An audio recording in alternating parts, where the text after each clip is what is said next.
got a lot of questions. Gina, why do you own so many sneakers? Ryan, why do you own jorts? And Shannon, are you going to get a brother for Archie? That's actually the most important question. Welcome to Showmance, guys, the only show on the internet doing deep dives on shows with no depth. Shows as shallow as the very convenient friendship that Tamra and Katie are about to embark on. Yeah. They can't all be bangers. No, but that's true. So it might not be a banger, but it's true. Should I read my long one that I was going to do? Yeah, sure. Dives as deep as the open valley, Gretchen's covered wagon took her to claim a spot in the Oklahoma land run. My cat just bit my toe. Oh. Mini. Hold on. Maybe she's starving and thought that was a piece of Maybe chicken. she bit some plants and it wasn't Foof. Yeah, no. Look who's over here biting stuff. No, it's Foof. Foof never Yeah. bites. Did you see Pat Clark chimed in and she was like, I missed that plant. And I'm like, oh, let me tell you about that plant. Let me speculate. Oh, Pat, sore subject Allegedly. That plant has been with us for a long time. Allegedly. I think I may have told this story on the pod before, but it bears repeating. So I did a one-woman show, and the only other living thing on the stage with me was my orchidea. I named her Olive, and she died one day, and I went into the theater, and I was like, oh, my God. I'm like, I need the orchid.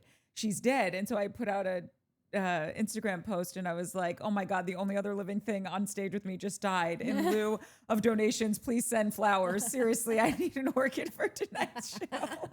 Thanks. I thought it was funny because everyone says in lieu of flowers, send donations. Get it? Yeah. I said in lieu of donations, please send flowers. Yeah, no, I got it. Okay. Just making sure because that was a pretty good one. Sorry. Is this the time? Oh, sorry. They can't all be meow me. Is this the part where I make do the faces? The reactions? Thanks, Nat. Listen, meow me and Nope. Don't do it. truth, and I agree that ADHD stands for attention deficit. Hey, a dog. Is that's one adorable, of the but greatest that's not jokes your joke. of all time. Let's leave the jokes to the kids with ADHD. Hey, a dog. Hey, a dog. I will be with my mom, or I'll be with friends, or I'll be with whoever, even clients, and I'll just drop like Showmance isms. And they're like, what? Some of them I try to explain, and then some of them they're so not Bravo, which I know, how could I associate with anyone who's not into Bravo? But I'm not even kidding you. I will do, the Truth for Peace for Freedom trombone, and no one gets it, and I wish they did. Oh my God, I love her. There was more that he said. The Truth for Peace for Freedom trombone. Can you tell him it's a trumpet? Yeah, it could be a trombone. Okay, he wrote the rest of it. He said, but yeah, I'll be with clients and I'll just start saying #party of insert skincare ingredient here. and I've not once called the Bachelorette group chat Miami. It's always meow me.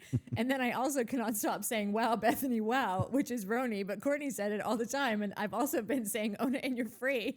And also needy until your needs are met. And they're all like, okay. These will all catch on. Oh, this is amazing. I love that he's with clients and he goes #party of. It's like Facial toner. Whatever it is. Velveeta. #party of CE Ferulic. #party of Velveeta. He's not putting cheese on people's face. What? He should. Probably make more money. He's a facialist. Okay, are we top of the popsing this? Yeah. Okay. But can we start with how funny it was? This Sure. was the best opening of a reality show I've ever seen. What? Yeah. What was the opening? Just like the like little package, a little like teaser, whatever thing that they're like, oh, a little bit to this week and a little bit last week of it, the like montage of or the like the package of Tam quitting, and then but also meeting with Katie. Like, Yeah. wait, I'm never filming again. I'm meeting with Katie. Like just that, like going from one to They the are other shading was her so a fucking bit. funny to me. Brutally this season. Like they'll show in the confessionals. So why did you never believe Katie before, but this time around you believe her? And like she said some gobbledygook that it's just like they should have literally just beeped it all out and have subtitles over it that just said, because this is in my favor, because this bodes well for me. Yeah.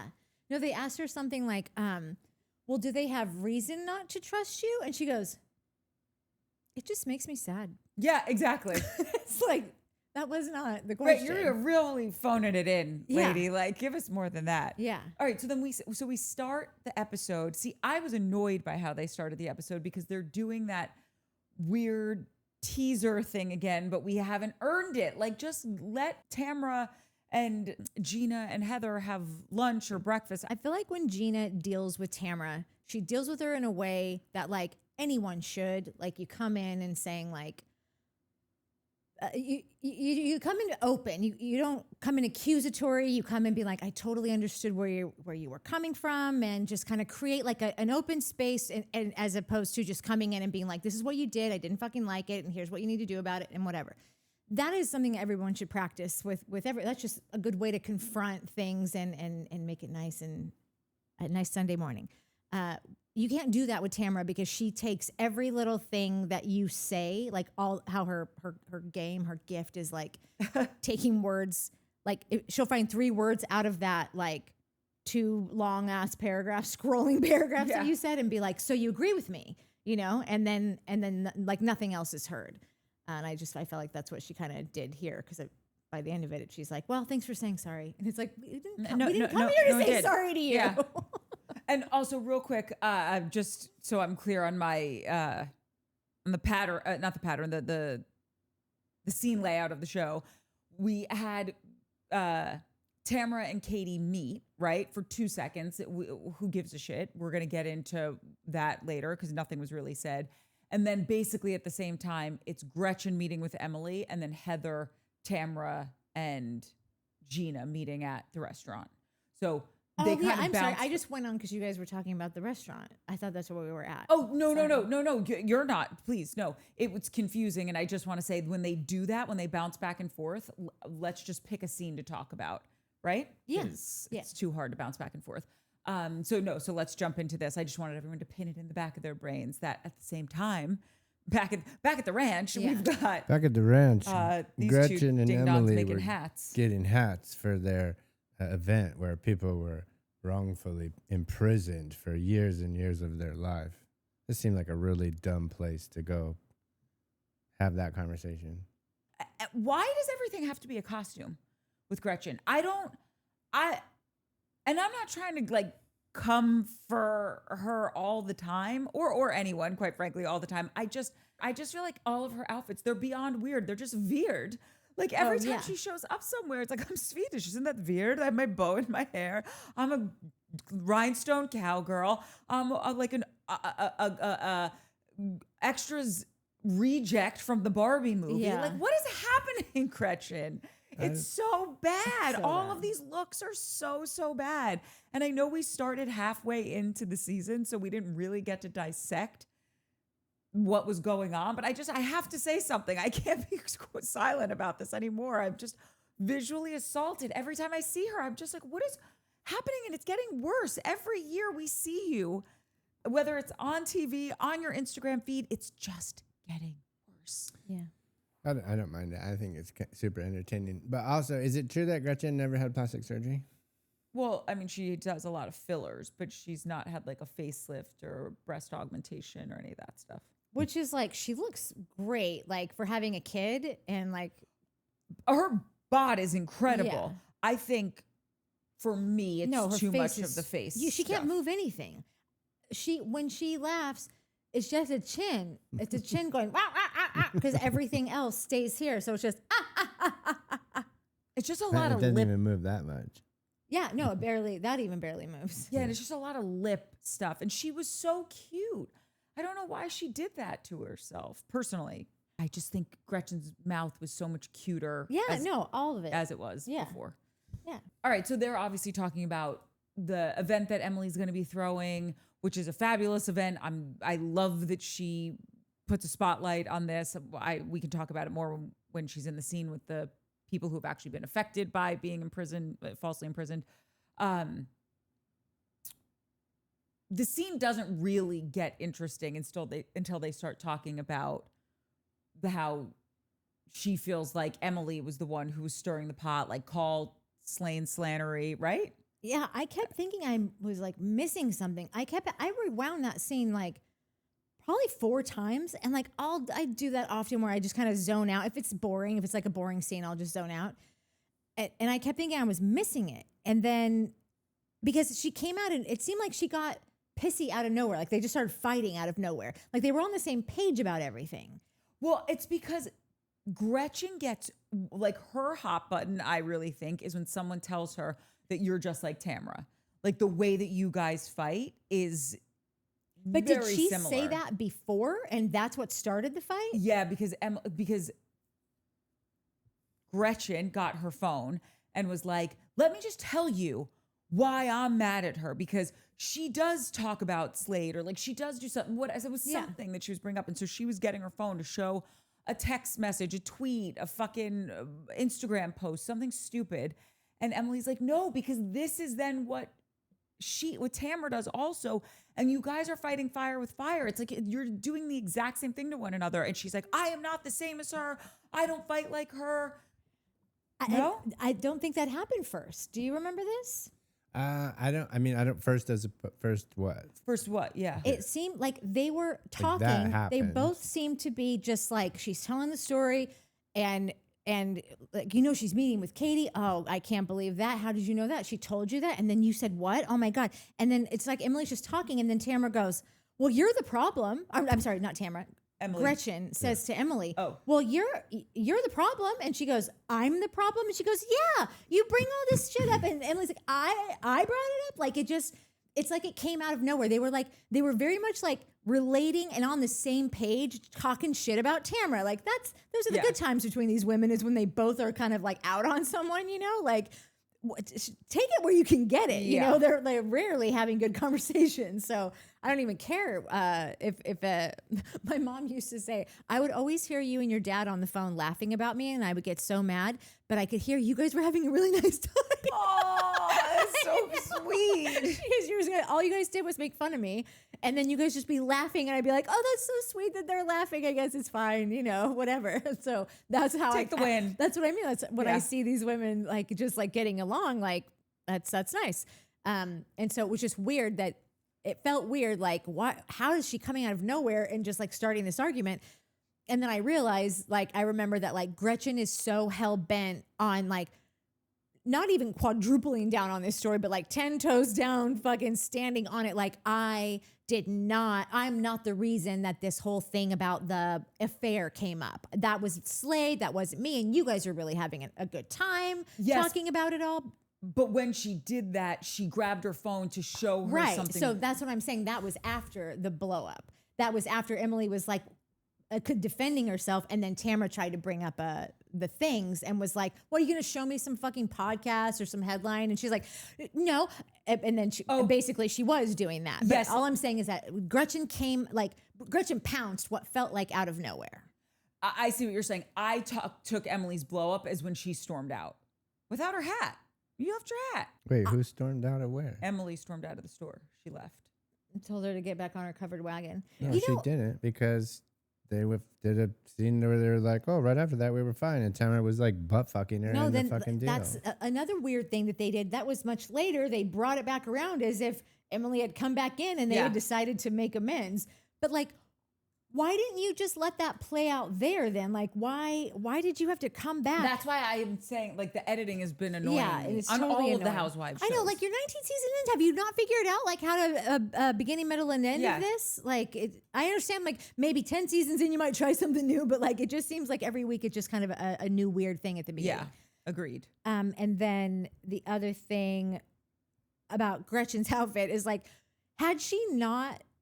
Like, I've seen Gretchen in equally as dumb of outfits. It was the bow that really set it off. Like, why she takes a trend. Yeah. Right? That, like, we saw Paige and what's her name in Summer House, Sierra, and not Ashley. What the hell is Kyle's wife's name? Amanda. Mm-hmm. Like, they would all do like the cute bow and the whatever. But it's like a little bow, or like something like this. She went into like Michael's craft store and was like, where's the bow at the gift wrap section? And that's what she put in the back of her head. It's like a little kid. That's like in first grade. If Paige is going to do a bow, she's just going to be wearing like a black tank top and black stretch pants Correct. with it. It's going to be like the most basic, like Yes. Tamra adding a frill dress pulled down in lavender, lilac, or whatever, and then it's like, You know, I always say like, I'm like, I think that my take on Bronwyn is that like she's kind of stuck in a kid, like she's still like the kid trying to please her parents and please everyone. So sometimes I look at like her outfits, like her little costume outfits, and I'm like, that's like a child, you know, like it's just like it's not all of it. She's got some amazing couture, like so it's totally different. But now I'm wondering like what happened to Gretchen for her to get stuck in like, I'm just going to be a little 15-year-old girl from 1950s. And but I think like, but then she does like that weird, like rhinestone cowgirl look. She just has terrible taste. Yeah. She does. Whether it's her Gretchen Christine handbags from a million years ago, my God, I forgot her about those. Gretchen Christine Butte, like it's a terrible name. Yeah. It's a bad product line. And I'm not trying to be so nasty towards her, but like, it's just, she's never on the right side of a trend or fashion. And it's, and one more thing about these hats for everyone. If I have to, do you know how hard it is to fit 4 cowboy hats on a thumbnail? It takes up a lot. Like that's precious real estate on those thumbnails.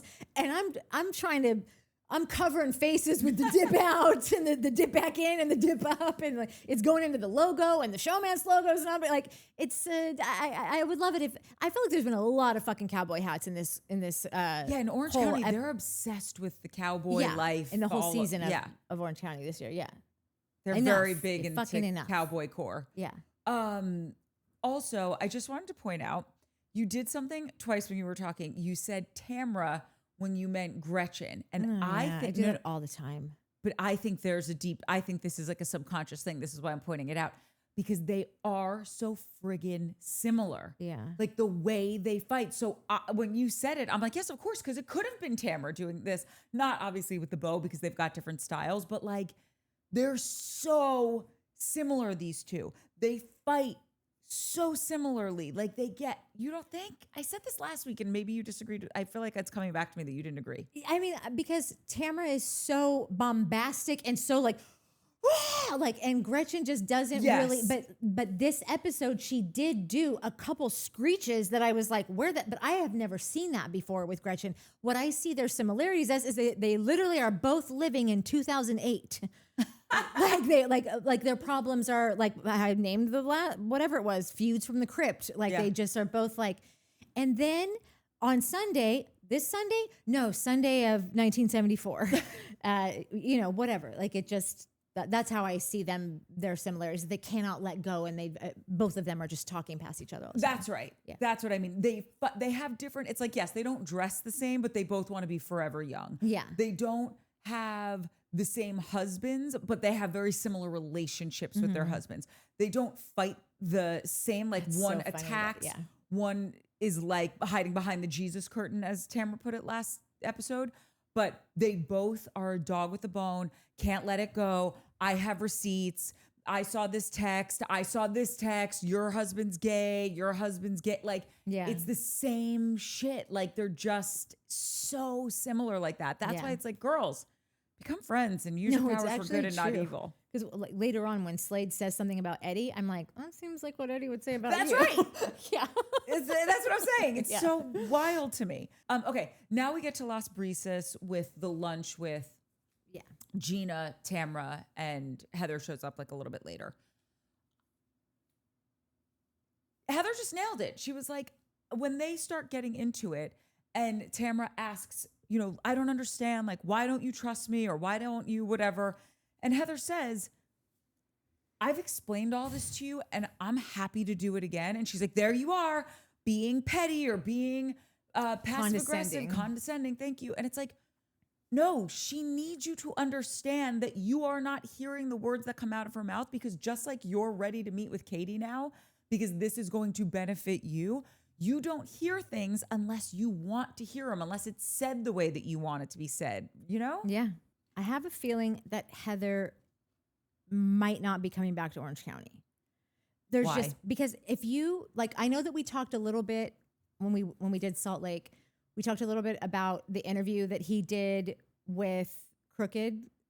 And listen, Crooked is a very liberal podcast. I'm not, but this was a very housewife-centric episode. It was just Terry Dubrow with John Lovett and nothing to do with politics. And Terry was telling stories, the kind of stories that he was telling, and it made me feel like, do you tell that story if you're hoping to come back? Like, it just, about how like the show has tried to set him up before, how they had this one woman that was supposed to come in and the botched boob job. We talked like, about it a few weeks ago. Yeah, like has that been a thing on the show? Because I've missed some seasons. Basically, there was this chick Nicole, Yeah, who I guess used to date what's that guy?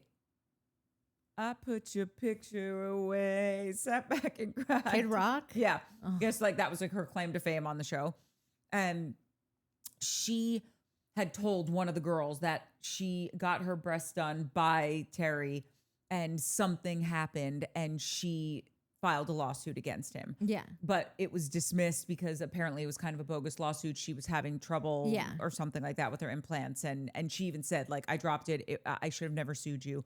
And it got brought up, of course, like episode 1 of the season. yeah, And so Heather was throwing this big party. It was the first season that Heather was back on the show.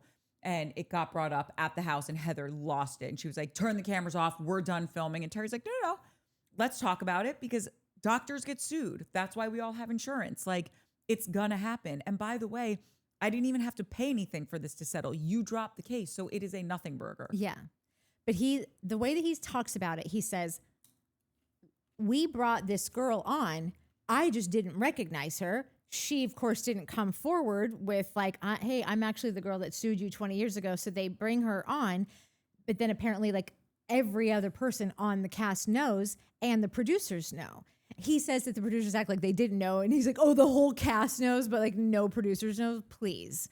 And he said he was so pissed. He's like, first of all, it's at our party, $40,000 party. They pay you $1,000 for it. We pay the other $39,000. And then, By the way, I'm okay with that having that problem. I want to be so rich that it doesn't matter. Totally. But he was just saying, it's just taking a bunch of digs at just the way the whole thing is run and how like the producers just will lie to say anything. And he said, and what was so fucked up about it is that he's like, at this point, I'm on Botched. It's the number 1 or the number 2 show. I think it was right behind the Kardashians. It was the number 2 show on E, but it was produced by the same company. And he's like, I'm making you guys millions of dollars on a show where I'm the hero doctor making you millions of dollars. And you are now going to, I'm not even on this show. Like, I'm just showing up for my wife and you're going to take me out and put a big thing. He's like, that's what ruins practices, you know? And like, I understand what you're saying, that he got on and handled it very well, but I think he just handled it very well. I think in that moment he was probably like, this is what takes out, like, no one's calling me tomorrow. No one's calling me next week. If they see that like I did some botched face job on, no one's going to botched anymore if I'm the one that's doing the botching. It's also messed up because so many people work for him and with him. Yeah. Like, you could really screw up a lot of people's livelihoods for nothing. It was a bogus claim. Like, and he handled it very, very well. Yeah. And he said, and this is a 10-season show I'm on. Like, this is like, what do you like? Where's the relationship? Like, and you're going to fire that on me? Like, I'm going to walk in. He's like, so I have PTSD from this show. He's like, every time I walk into a scene, and they're micing me up, he's like, I get this feeling like this could be it. Like that they are just going to annihilate him, like at any given moment. And then, you know, he went on, I think I sent you the part of the clip that was just him saying that everyone hates being on here. Like, the women absolutely hate it and they have to fight. And now and my wife is so lovely. And at this point this year, everyone's going to come for her. Everyone will have come for her by the end or whatever. So it was just a lot of things that I was like, do you want to still be here? Or does she still want to be here? Or are you like, this is a group of trash bags and like Heather's so far above and beyond just like this group of petty assholes and fucking brocos and whatever. And I think she really wants out, and maybe they have not given her Beverly Hills, and maybe she might get to a point where she's like, it's not Did I'm you not say it weren't the waiting squeeze anymore? Yeah, I'm not waiting on this anymore. If it ever happens, it happens. But I'm not going to wait here in Orange County for you to call me up to the big leagues. By the way, I've already moved up to the big league, so yeah. I don't even need a relocation fee. Yeah.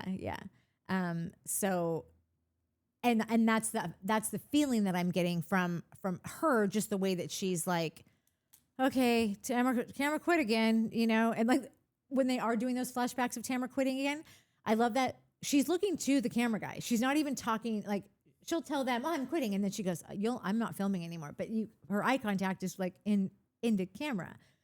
And so it's just, I don't know. I feel like it's probably just a shitty place to work right now. Yeah, I wonder how, not that I think Terry's being honest when he talks about like his experience of it. Yeah. I just really wonder, I don't know, I've been around the filming a few times and it doesn't seem as horrific as how he describes it. Now, granted, it could be because it's a different franchise. It could have been just a easier day that they were having or whatever. Like, I just think it's for her specifically. Like, not, I think the rest of them are having a gay old time. Got it. Because the way I took when he was saying it is like everyone hates being there. And I'm like, I don't know if that's true. Like, I think some of these women are grateful for the gig. Yeah. And yeah, even though like they're taking their knocks in certain places, like they're happy to be there. Yeah. Overall, maybe not. Tamra's having a wild, wacky season. Yeah. And just even when you watch her on Watch What Happens Live, you can see she's just kind of cracking it more so than usual. Yeah. And even Gina had brought it up when she was like, I remember this is how you were in the season. Like that was her last season before she took a break. Yeah. Wasn't asked back, whatever the situation was. I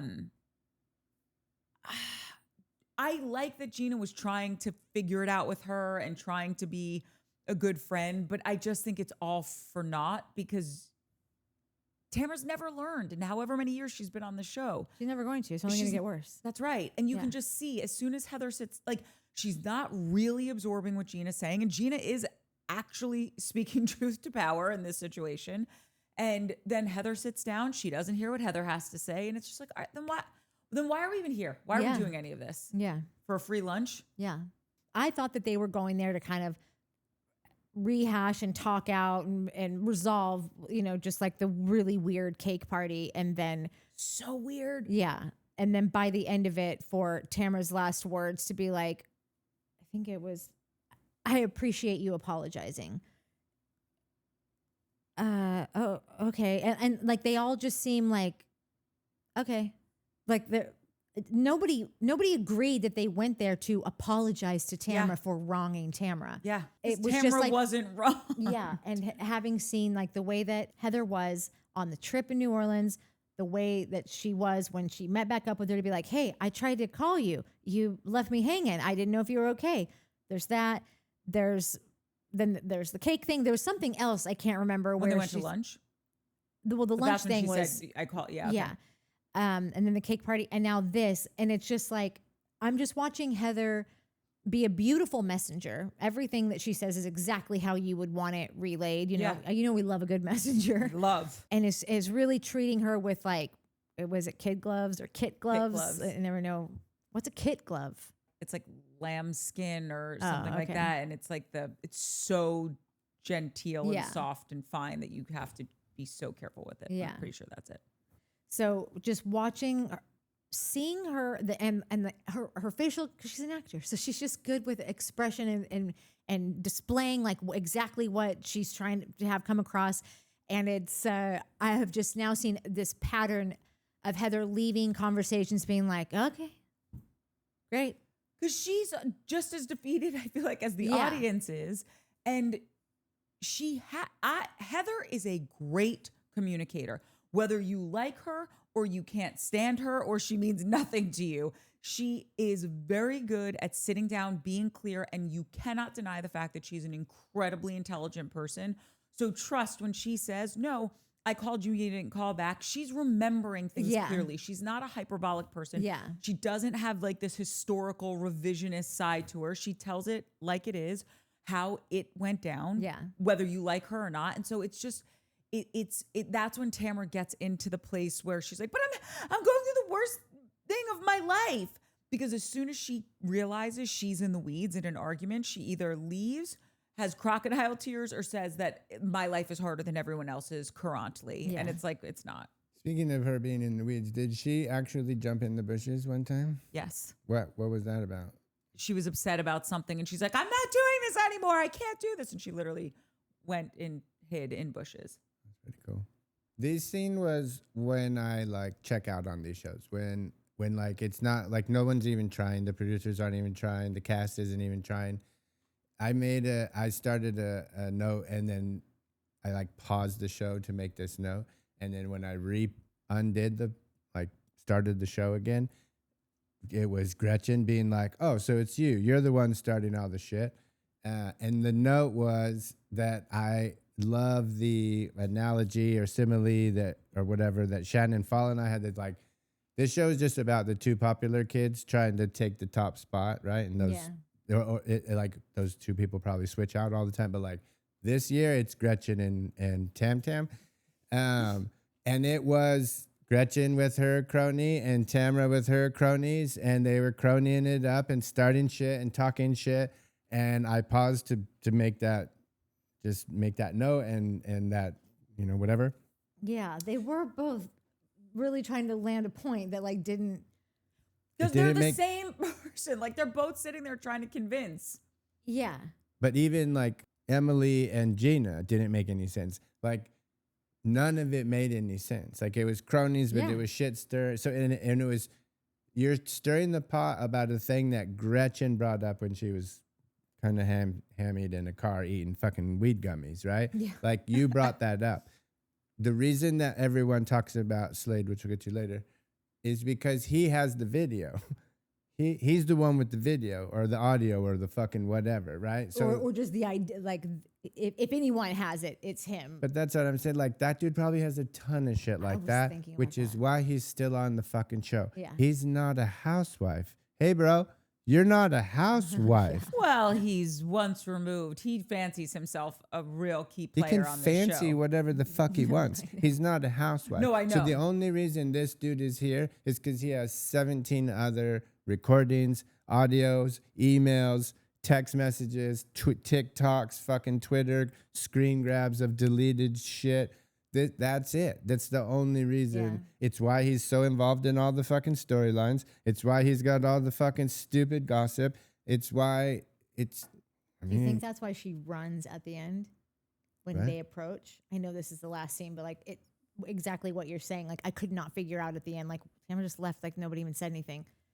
Do you think that Slade has things on her and she knows that? Do you think that Tamra knows that Slade has a bunch of shit on her? She has to, because another question I have for later on is, have any of these house hubbies ever fought each other? Fist fighting? Yeah. No. Okay, this is the dumbest show ever then. Like, I'm sorry.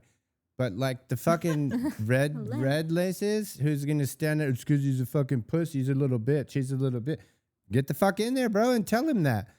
Like, that dude is twice your size. Let's see what fucking happens. And then 36 is in there talking, like everyone's talking shit, but nobody wants to fight each other. You know where they do beat the shit out of each other? In New Jersey. Yeah. Great. I think that's what for we the keep show saying. that I'm That's your fucking, show, man. dude. I think I need to get with some real people. Like Real Topeka people. Yeah, this Real is Topekan people. so dumb. These I people love that line. don't make any sense. They don't make any sense. And then I jumped ahead to the end, like also doesn't make any sense. And the fact that you're fighting at a fucking this thing, this like really we're doing a charity event for people who have been in jail. They're not supposed to be in jail. Dude's been in jail, and you fucking bitches are gonna be all fighting each other. Hello, this is this dude's night. Like this show, this is. I need you guys. I need him to trick me. I need him to do better. I need him to do better. Oh. It's fucking insane. And my whole theory about like, oh, everything you see is meant to. I think there comes a time, 15 seasons in, where everyone's like, just put a fucking funny face of a girl who's not even on the show. Why? No, Who cares, bro? We got to get that. We're over budget. We got OT on the edit. Like, we got to go. Like, this is this scene between these going back and forth was the epitome of a bunch of nothing. The next season is the 20th season, and everyone has got their 2 cents on who they want to bring back, because it's just kind of a milestone. It's just the longest running one, It's the first right? one, yeah. Yeah, so this is the first one to hit 20 years, and there's some OGs that want to come back. So what you're saying about like everything that they're, like how you've always said, if you're seeing it on screen, it's for a reason. That might still be true. They might be making things look weird or highlighting something that's just like, this really makes no sense, or she doesn't really seem to need to be here, or he seems useless, or whatever, because they could very well do like some big changes, just even if it's just for season 20, just to, I don't know, it's just like sky's the limit with that season. I wouldn't be shocked if they really tried to, like, the limit, because but at least to bring like Vicky back, and like maybe Gina Keogh fucking comes in, like I don't know. And there's other people. I mean, I've been seeing those people more so in my timeline. Yeah. And it's like, what are you doing? You haven't been active for a hot minute, and now you're Vicky's bopping never back in. been not active. Right. But even I saw Lynn the other day. Oh, sweet little Lynn Curtin. And then not Lynn, and then Vicky had Jesus Jugs on her podcast. You know, Jesus Jugs just got married. I know. And she's Jesus Jansen now. This is just so fucking Tamra. Like, do you know how many fucking stories Tamra posted dancing the night away at this wedding and loving up on her? Oh my God. I like, saw someone sent it to me, and I was just like, what's going on here? Like, I get that her and Shannon are like like not the greatest of friends anymore, but like, by the way, I'm trying to think of like who it would be that I would go to somebody and be like, woo!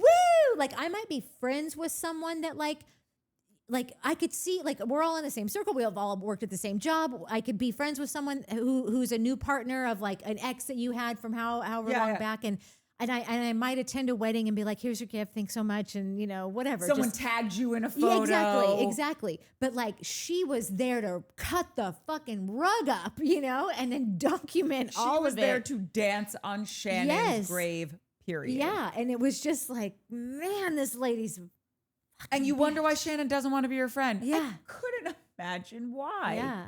This is why I'm also so proud of Shannon for like holding the line with her boundaries with Tamra and not taking the bait.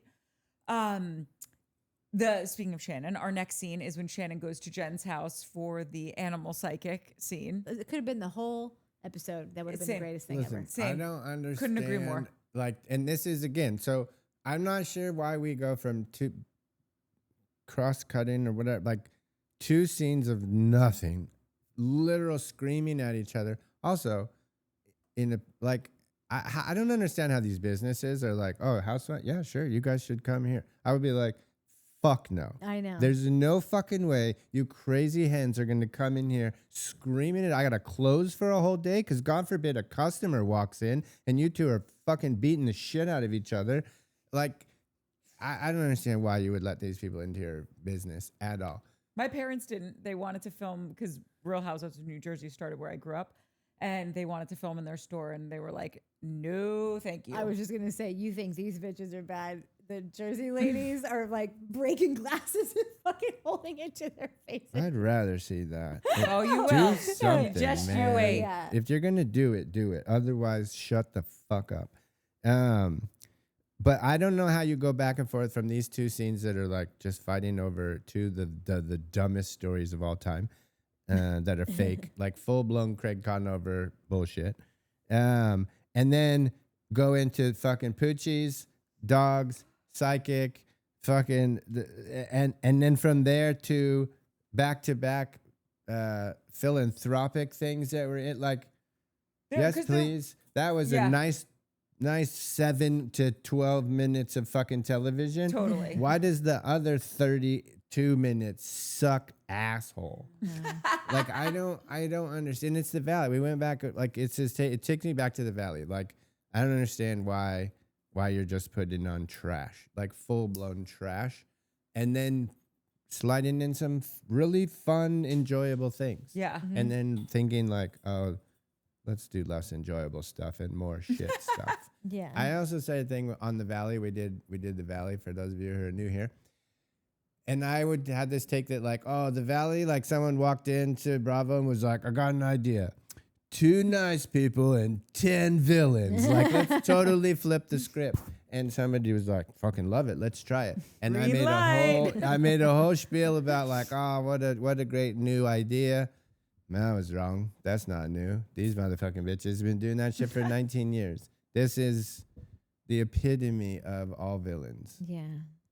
There's no nice people on here except Heather, and I'm afraid she's probably going to go crazy one minute.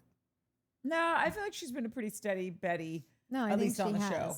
Shannon's dog and Shannon are the same person. They are the same person. I am Blonde, obsessed fluffy. with Archie. And the fact that he pooped everywhere. Yeah, that's another Shannon bit where she's always Her and the got to poop. take a shit in somewhere weird, and then it ends up involving the entire, like more than just her. Or which she's is getting a weird. colonic or doing her sidolonic Yeah. and she loses a piece or she thinks she loses a piece up her anus.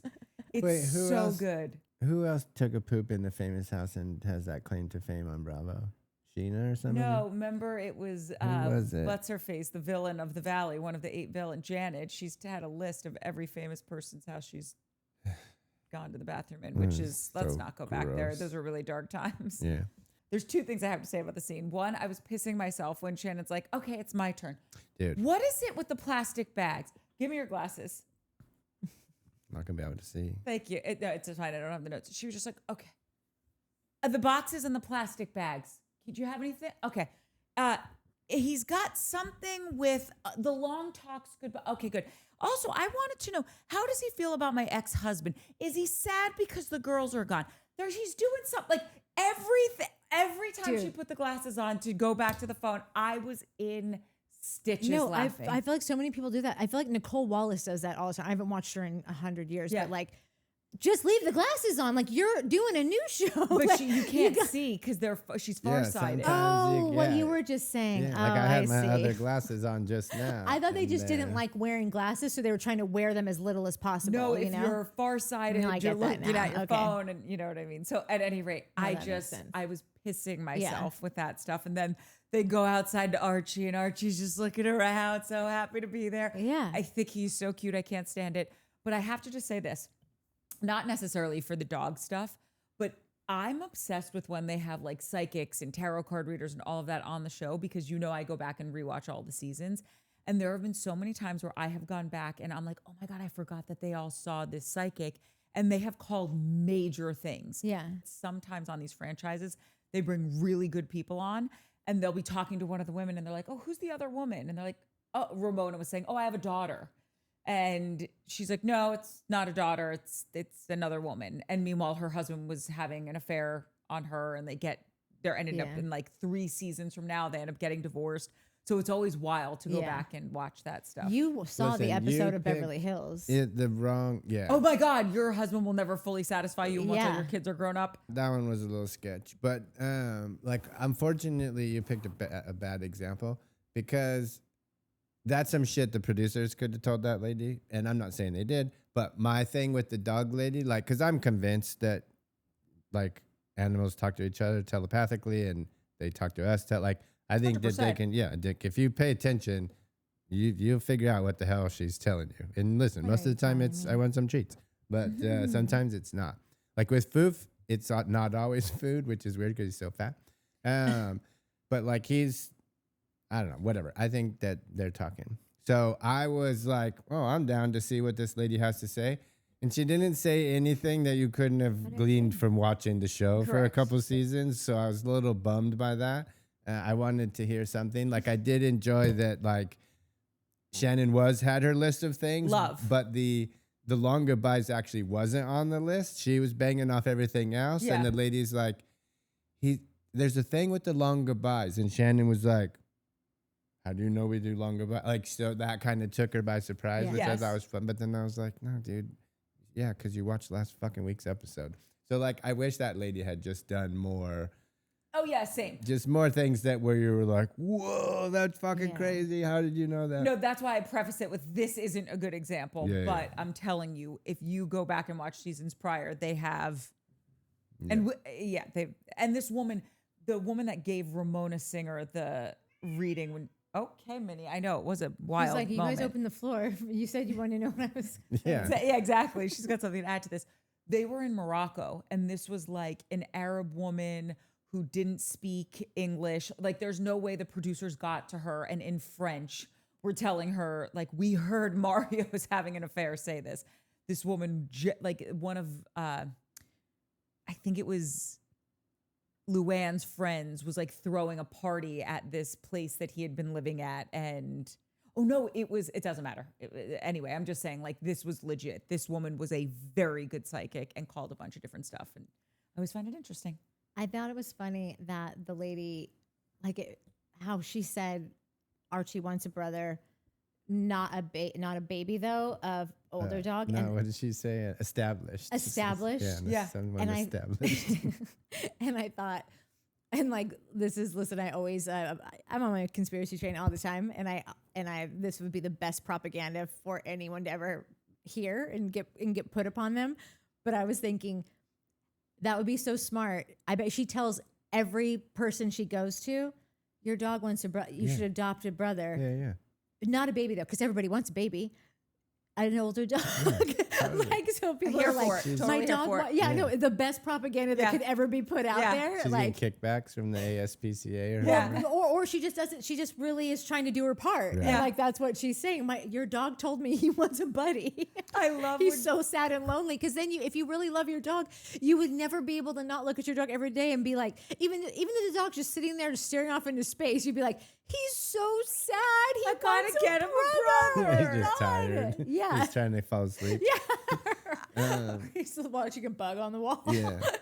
The little fat one. I love that the little fat one. I love that it was fat. I love that it was like, get me a fucking stroller, Yeah. carry me around. And then I think, like Tamra's joke, I think Tamra, and listen, again, 19 years of shows to catch up on. So like, I'm going to say shit and everyone's going to be like, yeah, duh, stupid. That's our job. Yeah, totally. And that's fine.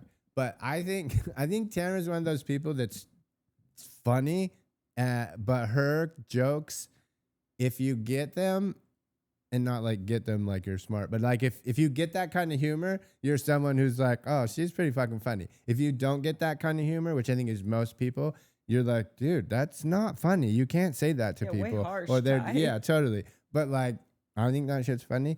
So when she's like, yeah, totally, that dog needs Ozempic, like, that's a harsh joke. If your dog, if that's your dog and your dog's overweight and you hurt, you'd be like, what, bitch? We'll fucking step outside. But if it's not your dog, flashback, Yeah. right? I'm Here's like, a wait, Tamra flashback. was there? She would have No, run no. this whole thing. there's a flashback where she was like, yeah, that dog needs Ozempic. Yeah. But she said it in like a harsh way. And then later on, she said a thing about Shannon when they were at the cowboy thing. And she was like, well, Shannon fucking leaned into it or something like that. Yeah. Also, super funny, but Yeah. could be taken completely out of context and be like, right, what? She just having fun, dude. Why are you being a bitch about it? Like, Yeah. no, I'm not. I'm just being fun. Like, Yeah. the dog's fat, needs Ozempic. Like, that's a funny joke. Well, someone Unless it's your dog. And then Yeah.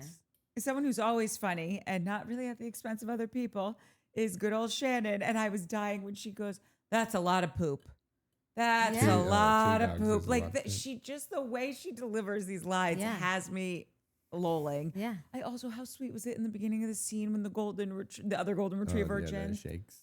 put the paw in her hand and was just looking at this woman like, you're here to use your words because for me, thank you. Like, it was just, I love animals so Or he was looking at her like, hi, do you have some food?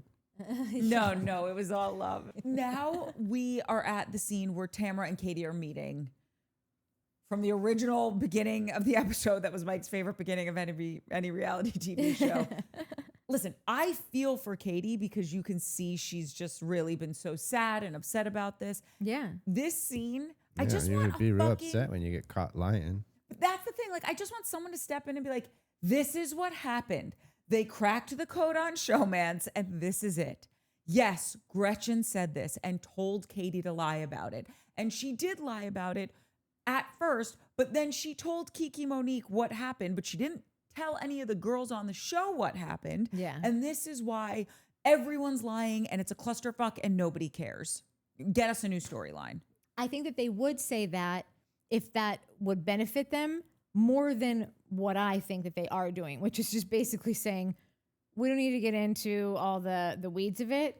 You can help me. I can help you. Yeah. We both hate Gretchen and Slade. We'd love to kick them to the curb. So let's just skip over the small talk and just start our game plan on how we're going to kick these fools out. Because like all they can both agree on is that, and that Slade's a pussy ass bitch and doesn't need to be here.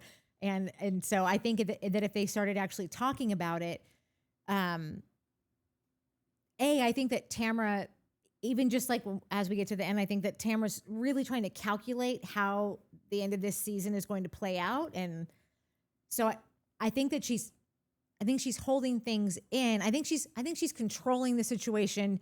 She probably talked to Katie in advance and said, listen, we're just going to talk about this. We're going to keep it light and tight. And then we're going to we'll talk about the reunion and like what we're going to do at that point. Because how many episodes are left of this? Does anyone know? I think this was episode 13. This is 14. So maybe like 2 more and then the reunion-ish? I don't know. No, I don't know either. Because sometimes, like a lot of Bravo shows are done at, Some are 16, some are 22. Yeah, so like some are 12, you know, like fucking Next Gen was like 6. But you know what the thing is? I don't even think, yes, I'm sure Tamra called Katie and was like, we're going to keep it tight and right and whatever. But like, that's maybe to make Katie feel comfortable, but Katie should already know. Of course, Tamra's going to guide the story to what benefits her cause. So she's not, that's why Katie would even meet with her. Yeah. Because these are 2 people who have been shunned by the Orange County Housewives Society.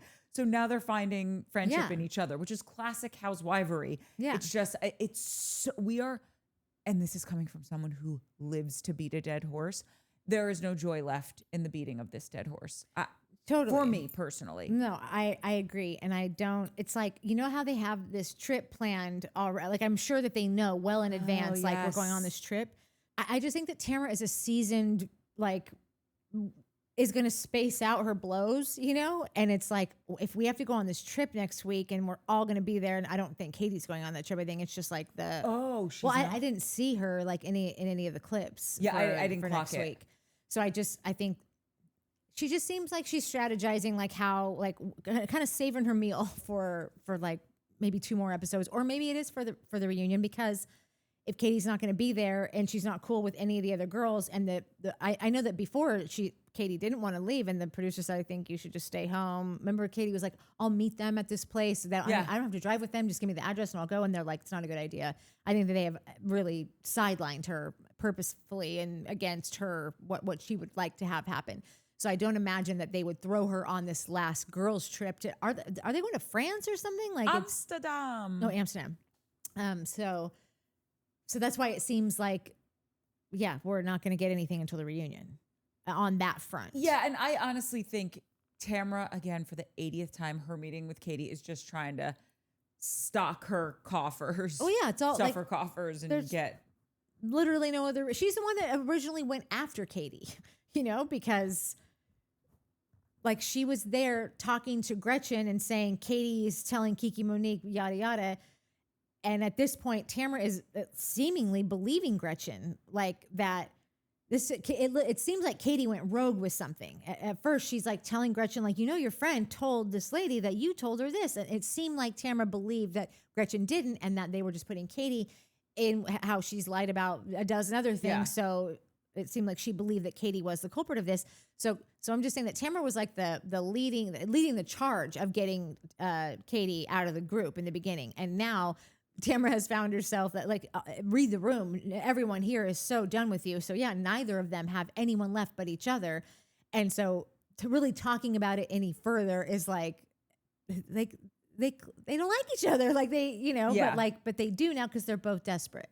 And I think the reason Tamra was more on the side of like, oh, Gretchen, do you know your friend said this about you, whatever? Yeah. Is because I think Tamra was trying to get the lay of the land and think, oh, maybe I'm going to be not friends necessarily with Gretchen, but like maybe we could be moving in a better direction, and that would be a good storyline. And I haven't seen her and like interacted with her in a long time, and so I just didn't think she recognized that this was all going to turn really. Yeah, do a 180. One interesting thing about this scene that just from like, and listen, it's been so long since we did this episode, and like I'm not like I usually make a theory and then move on with my life to the next one.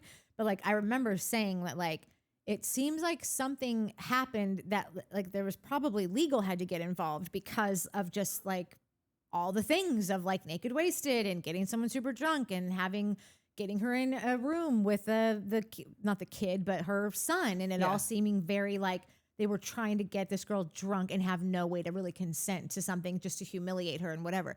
So when she says the thing about like walk it back, there's legal issues, like now I'm wondering like I don't think I was right about that, but like there's something, unless Slade's just making that all up, you know, and trying to make it like scare Katie from saying anything. Because like you could also just be like, can't get into it, but there's legal things. And if that were me, I might be like, oh, okay, I didn't know that. Okay, no, I'll stay away from that then, you know.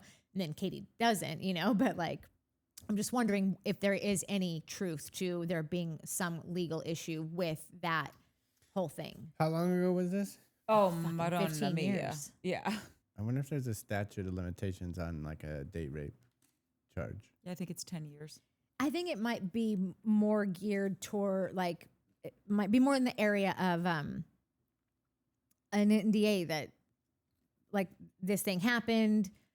Okay, we're going to do something for you or whatever, but like sign on the dotted line. Like this isn't something. So like if she brought this up thinking like that Katie wasn't going to run with it, she just thought she was like telling someone about this thing. Because at the time she didn't even know Katie was going to come on the show. When she told her all this stuff, like Katie wasn't yet at, I'm sorry. wasn't I'm sorry, yet Gretchen. asked. Yeah. So it was like, maybe she just wasn't thinking that like it was going to Or go they anywhere. fed her this story thinking she would talk about it, and that would lead to them wanting to have Gretchen back on because now they're talking about this big and that thing. makes more sense. Totally. I'm just trying to figure out if there is any truth to what Slade supposedly told Katie, which is you have to walk all of that back. If there's a legal issue with that, you need to say, I fucked up. I didn't hear that actually, or I spaced and heard something wrong or whatever. So I'm just curious. And clearly he said it because whether there is or isn't, clearly he said it because when Katie texted Gretchen, she showed the screenshot of like, I promise I won't say anything, like my lips are sealed. Yeah. So. But and I think we can all deduce at this point though that like Katie has the loosest lips, says whatever to whoever, and also can like have a real artistic license when she's telling a story, because she said on the text message, I won't say anything. And now she's giving the text message to producers. And I get that that's to save her ass, but it's also to save her ass from her opening up her mouth to Kiki Monique. But did she though? Because she's still standing firm that she did not bring this up to Kiki Monique, that it was brought up to her. Or I don't even know if she even ever has said it was brought up to me, but she has said, I never brought that up. And Tamra seems hell-bent on blaming Sheena Shea. But here's the thing. Kiki said it was brought up to her. Right, but so...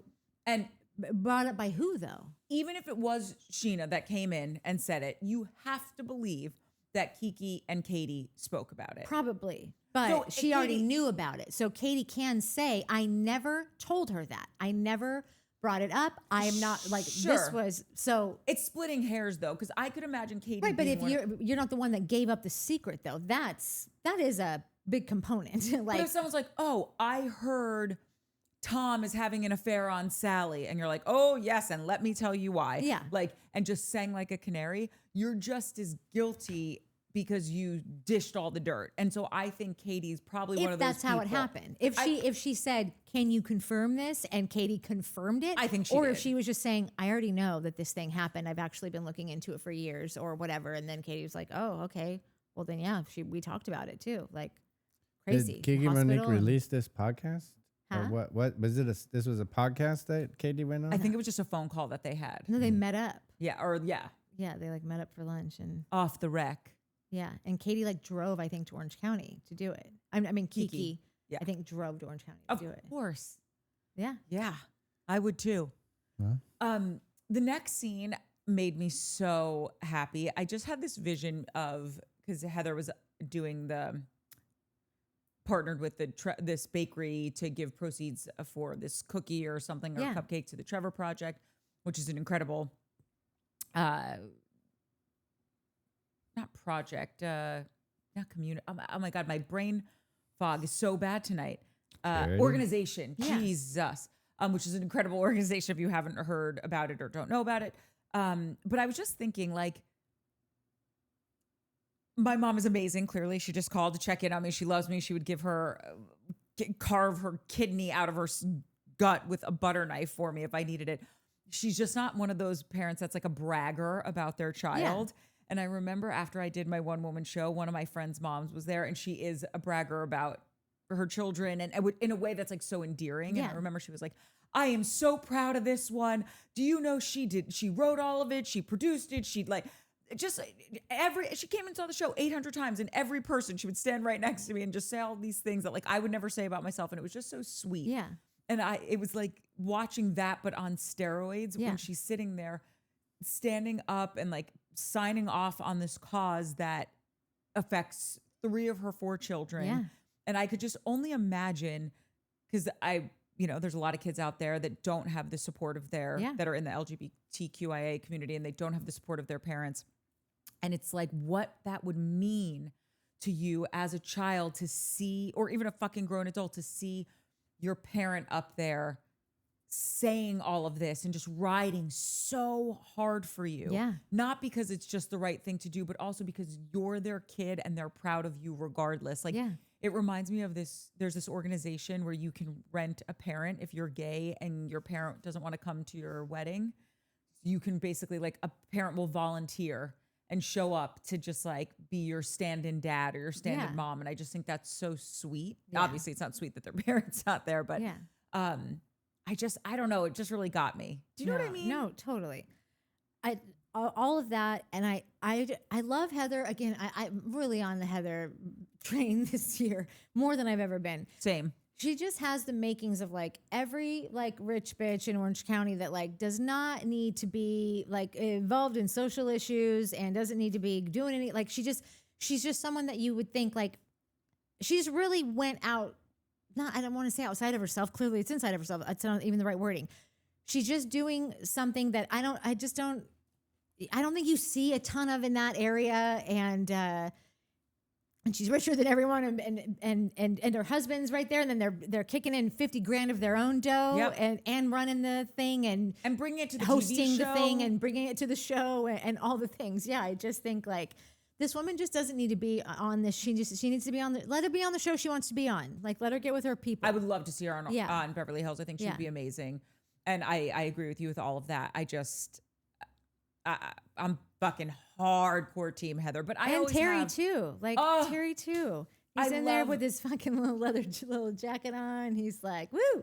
When you can tell, and like, and you don't know this, but like when they were on before, they would bicker a little bit or have arguments, or he would say stuff that it would annoy me if my husband said that to me. And they clearly have worked through it, and I think they are in such a strong place in their relationship. Yeah, they totally look that way. Right? And it's so sweet. Like when they went to the party at the end, Emily's party, you can tell Terry is showing up because it's important to his wife. Yeah. And clearly, because we heard he was very clear about that he does not want to do this. Like he said that Heather would go, you have to film today. And he'd go, the fuck I do.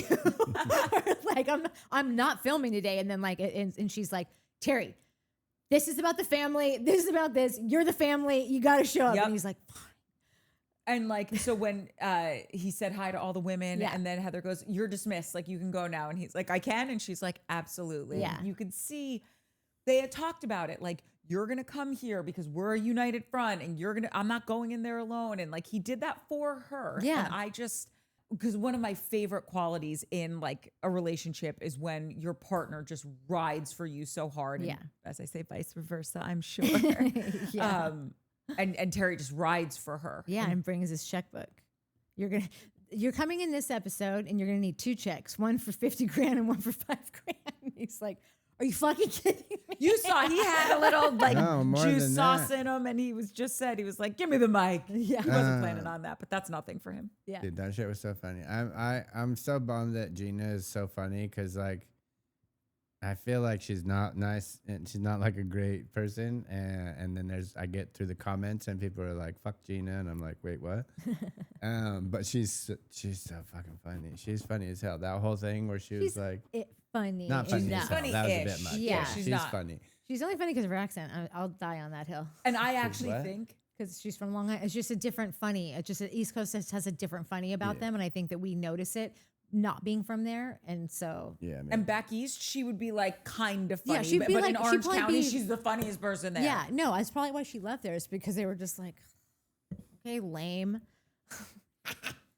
Yeah, It's I like, you don't know how they say with LA, like the prettiest person from every town in Yeah. America moved out to Los Angeles. So Yeah, like yeah, you're yeah. not unique here at Yeah, all. yeah. But like then you go back to your small town and everyone's just like, you are the bee's knees. And I Yeah. just feel like Gina, that was Gina's thing. Yeah.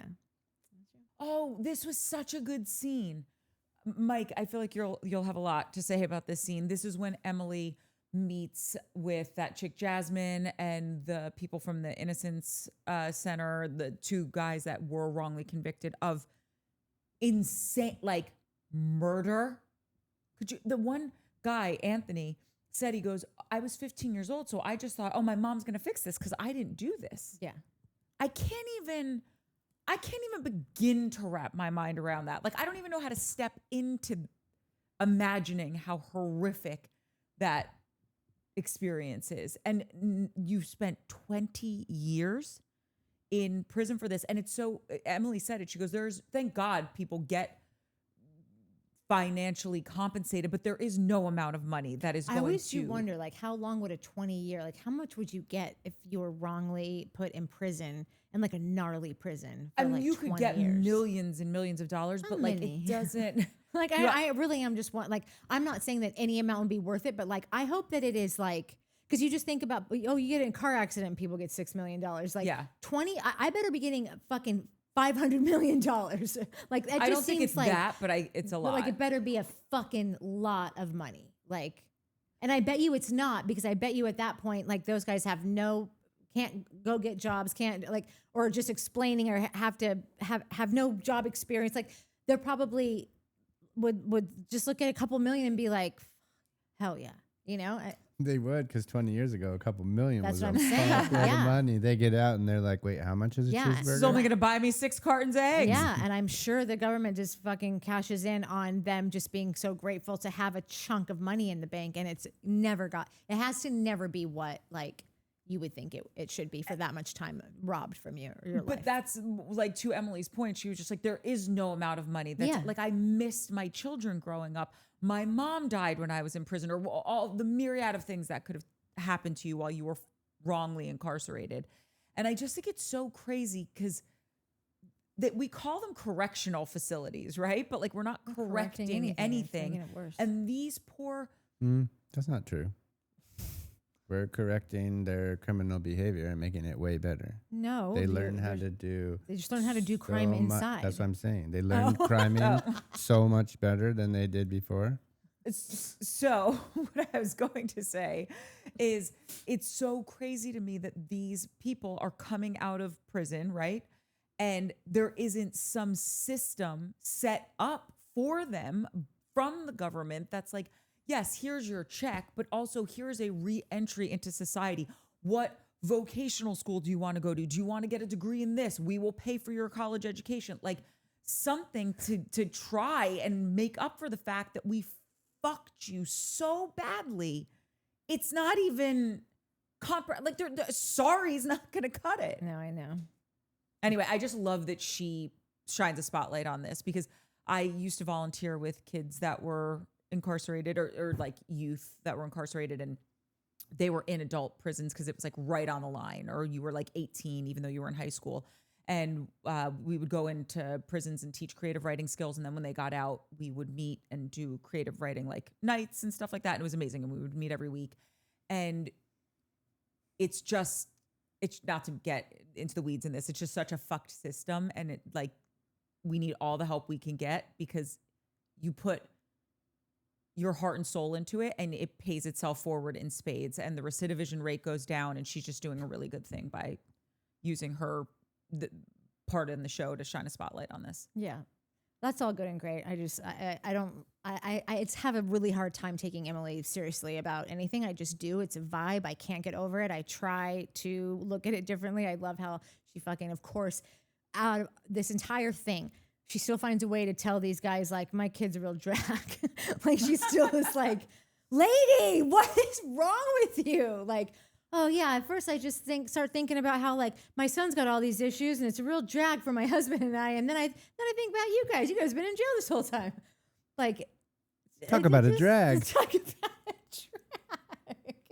Wait, why were you curious to hear my opinion on this scene? Because in the beginning you were like, we had a little bit of a 12-minute palate cleanser of like the That fun was the stuff with dog, the I think, dogs. though. And then you had mentioned Emily doing like the innocence center stuff. And I just thought maybe like it also seemed like something that would have been interesting to you. No, that was part of it. Like the dog, the cookies, the freeing people out of jail who don't belong in jail. Like more of that, less of, did Tamra bang the dude from 98 Degrees? I can't believe. And who said it? And who told everyone? And where's the recording? And who maybe got this girl so drunk she maybe banged a kid? Like, what? I don't care. Give me the dude that was in jail. Give me the puppies. Give me more cookies. And fucking helping the gay kids out and the fucking people who can't get out of jail. Like, I want that.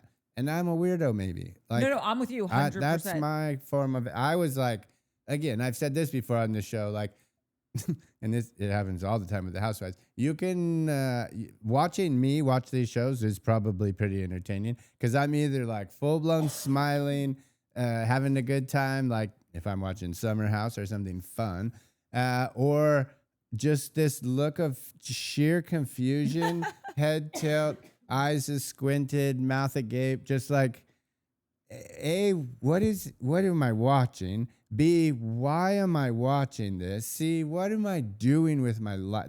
That whole kind of look is happening. And that happens a lot on this show. But then I'll notice, like, I'll go from that to, like, and obviously puppies will make you do that. But then that happens for 12. So I'm always aware of, like, my face and my feeling, how I'm feeling when I'm watching these shows. And that 12 minutes, I was like I said, how come I have 12 minutes of this and 40 minutes of Tamra banging a fucking boy band? Yeah, because those 12 minutes were good. Yeah. Like I felt stuff. I was like, this is great to be watching. Right. And a producer, Alex Baskin, or whoever, is going to be like, oh, no, people hate it. They want the drama. They want. Yeah, I mean, listen, you're the dude that's got fucking 12 franchises and 20 years of work. I don't. So maybe I'm wrong. Here's what I think they're missing. Life is interesting. Shit happens, period. You don't need to manufacture it. Like when you go back and watch these original seasons, when you put together just different kinds of personalities, and these women are outspoken individuals for the most part, right? You're going to get drama. So you don't need to. I mean, listen, you are, but you don't know when, right? It's going to happen, but it might be 2 months from now. And unfortunately, we're only in production for 3 months. So like, I can sit here all day long and be like, oh, then you do better. I can't believe that. They're doing what they got to do. Like, you got to manufacture this shit. You only have 3 months to film. It's not a documentary where it's like, oh, we got 2 years to tell a story. What's the story? Don't know. We're going to find it when we get, like, good luck. That's why that shit takes 3 years to make. These guys are in production for 3 months. What do you guys got coming up this summer? Cool. All right. I think you're going to fight with her about, like, and then it's just like they've got to manufacture this shit so that every week it's 42 minutes of bullshit or 30 minutes of bullshit and 12 minutes of, oh, puppies. How about this? I feel like let's fuck around and find out. Yeah. Let's try it one season and see what happens. Because I just think there are enough things in all of their lives, being empty nesters, getting a divorce, here's a DUI. Like, and I don't want DUIs. I'm just saying there's been 2 on this show in the last few years. So shit's going to happen because people make bad decisions. Let's just fuck around and find out. Put the cameras on and let's see what happens.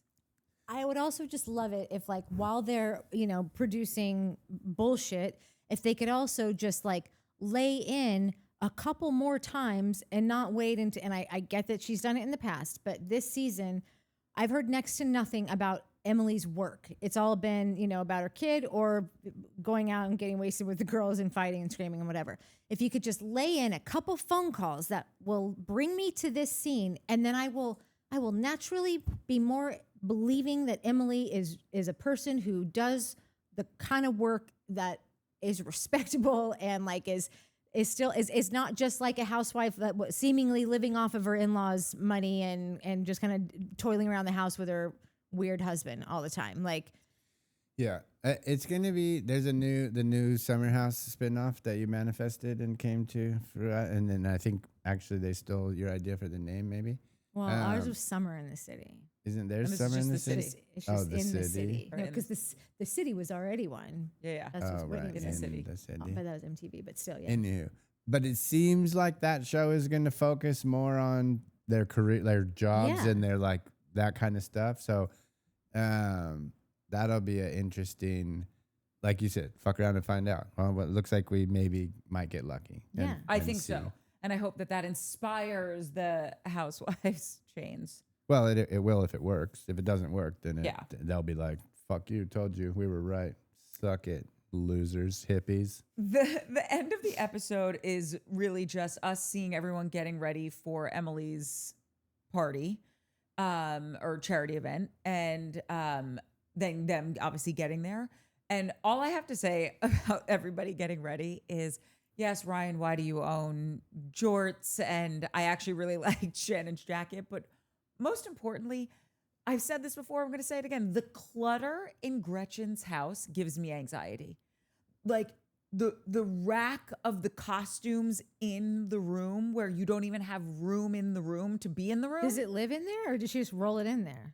I have a feeling that that's everywhere. Oh, yeah. Like as long as she has been on the show, if there is a counter open, there is a tchotchke on it. Yeah. There is 8 robes over the door. There's Live, laugh, love. live, laugh, love all over the place. It's a lot. Yeah. And the only actually important thing, I guess, to Mike's theory, this might be important, is when Slade decides to tell Gretchen, like, oh, well, none of the guys like Eddie. Like, I love that Slade is back on the show for 2 seconds and he is so quick to crown himself king of the dudes. I know. And like, well, none of us guys like him. And it's just like, okay, they in 5 seconds, they're not going to like you. No, I know. Well, yeah, it's gross though. It's gross because then it's also, you start to think about it. And then as you see him interacting with the other guys, really the only one that he doesn't get along with is Eddie.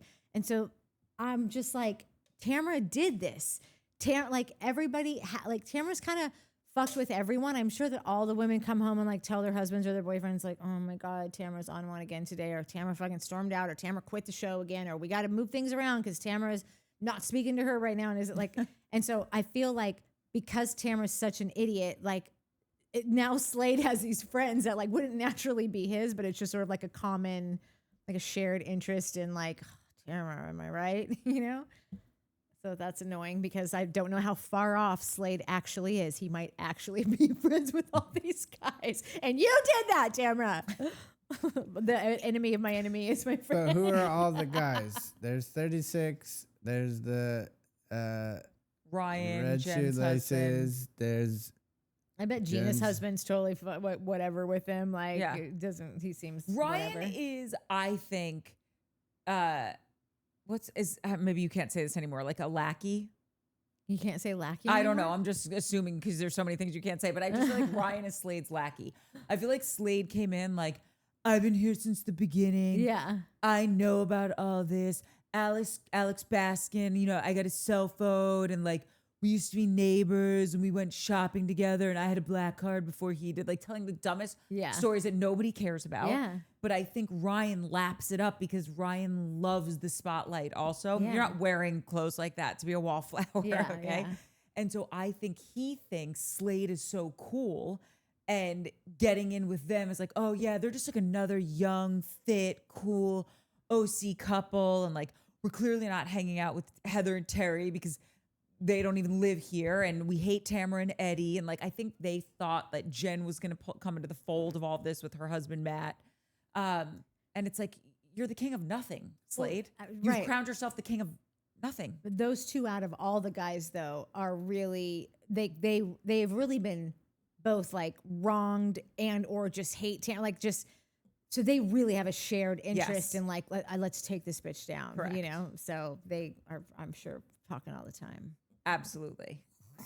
I mean, the only thing to me besides Shannon's dancing at this event, which was just, The again, best. someone give her a Golden Globe. For She's like having best. a great She season is. of like consistently showing that Shannon is doing Shannon. Like that's, which like I honestly, I didn't see that coming. Like I didn't know Shannon had it in her. If I'm being honest, you know, And Shannon's like, also doing the work. Yeah. Shannon's in therapy and it's Yes. working. yes. And she's holding strong on things Yep. and not really, and she'll have her moments where she gets kerfuffled or Yep. flustered and whatever, usually by Tamra just Yeah. doing the, hey, excuse me, hey, you know, who wouldn't? But every time I see her with her wonky glasses or doing the dog psychic or cleaning up dog poo or dancing Line dancing. two-step, talking on the phone, again with her wrong glasses on, and her daughter's like, is that what you're wearing? Yes. Like it's just That's a been lot. great, I wanted it to be a lot. That's the point. yeah. That was it, Gina. Who said the thing about Shannon's over here doing a fucking mating ritual while we're Heather. Yeah. That shit was so Because funny. Heather's funny. She's like, who knows? Maybe it'll work. Well, didn't they call her the kissing bandit? Because like Shannon is like Yeah. trying to date again, so she's basically like going out with everyone, Yeah, but like yeah. I don't think she brings anyone home. No. She'll be like, we made out, But Yeah. and then she moves on. To the next I one. forgot. I don't think I said this in the last episode, but I because I'm catching up on everything. She has above the neck friends and below the neck friends. Oh, I don't remember. Yeah, that's Oh, one of that's her. cute. Like this is like, but Yeah. above the neck is just kissing and Yeah. like just like, but below the neck is. Oh, that's right. Yeah, that's right. She also says something like she's incredibly honest because like she went on Love Hotel and then she still is like, you know, always bringing a random Yeah. dude to something. And they'll go like, God, Shannon, you are doing well. Like the roster is hitting, you know? And she's like, none of them want to be my boyfriend. Like, she love just her. says that like, I love when she was at the pet psychic. She was like, I was hoping another man would come into my life, but not with 4 legs and so much hair. yeah. I'm like, you're just adorable. I know. I just love killing her. it. I know. So besides Shannon's dancing, it was, you know, just the moment where Gretchen is sauced enough that she decides she's going to go for Tamra. And by the way, we say it all the time in Vino Veritas, like, this is how you feel about her. This is how you actually want to feel about her or want to act towards her, rather. So stop staging the fake Easter shoot with the bunny that doesn't want to be there. Stop doing the prayer circle while you're on camera. You can pray at home. You know, like trust me, when those cameras are down, that's exactly how you're talking about Tamra. And you're not mad that your husband, partner, whatever, brought up the sleeping thing. And by the way, you brought it up first. Yeah, and like, did they tell you that they weren't going to put that in there because like this is embarrassing. Like, and it's confusing for us because, like I Yeah. said, I had to rewind a scene 4 times, thinking, did I miss something? Why is she? Oh, right, she's still on the campaign of like I didn't do that, and it's like you so did that. That's why Heather and nailed in it. black and white. I know in color. Sorry, in color, close up actually because it was in a car, so everyone's cramped. So the GoPro 4K. thing is like fucking shoved in your face. Yeah, we all saw it. We all heard it. There was like no one is disputing it. You can't argue it. And now it's all. If Andy doesn't bring up that clip and be like, so why didn't like? I'm sure he will because why Of wouldn't he? course. Someone will if Andy doesn't. Yeah. But that's why Heather nailed it when she goes, the reason I said Gretchen doesn't lie is because she believes her own bullshit. Yeah. Period. Yeah. And so does Slade. And she believes Slade's bullshit. Like when she was in her confessional and the producer was like, everyone thinks that Slade puts himself in the mix of all of this. Can you see that? And she's like, he only does it because they talk about him. And it's like, now we're just a dog chasing its I tail. know. But this was my note about the thing. Is like it's everyone's talking about him because he has the tape, he has the text message, he has the email, he has the voice recording of the fucking like he has all these things that are keeping him on the show and creating storylines and plot lines, and that's why everyone's talking about him. I'm talking about him because I'm talking shit. Does anybody have anything else for this? When she yells, when she goes up, when her and Slade walk up to Tamra and Eddie, and they beeline so fast, like it was just weird. Wait, when Tamra and Eddie leave? Yeah. That was a little, well, I mean, it wasn't that weird. I could see Tamra being like, yeah, no, I'm not doing this right now. I don't want to do this. What was more weird to me was fucking Churchy going off saying run like a little bitch. That's run. what was crazy to me. I was like, dude, All of it. So this that's lady's where I was going to getting get to with that. heaven one day, and her dude's going to be like, yo, Yeah. what the fuck? Yeah. You're gonna, we got some shit to talk about, lady. Like, you can't be repping me fucking and doing all that crazy shit. That's crazy. You cannot mouth off like that in a fucking at a charity event.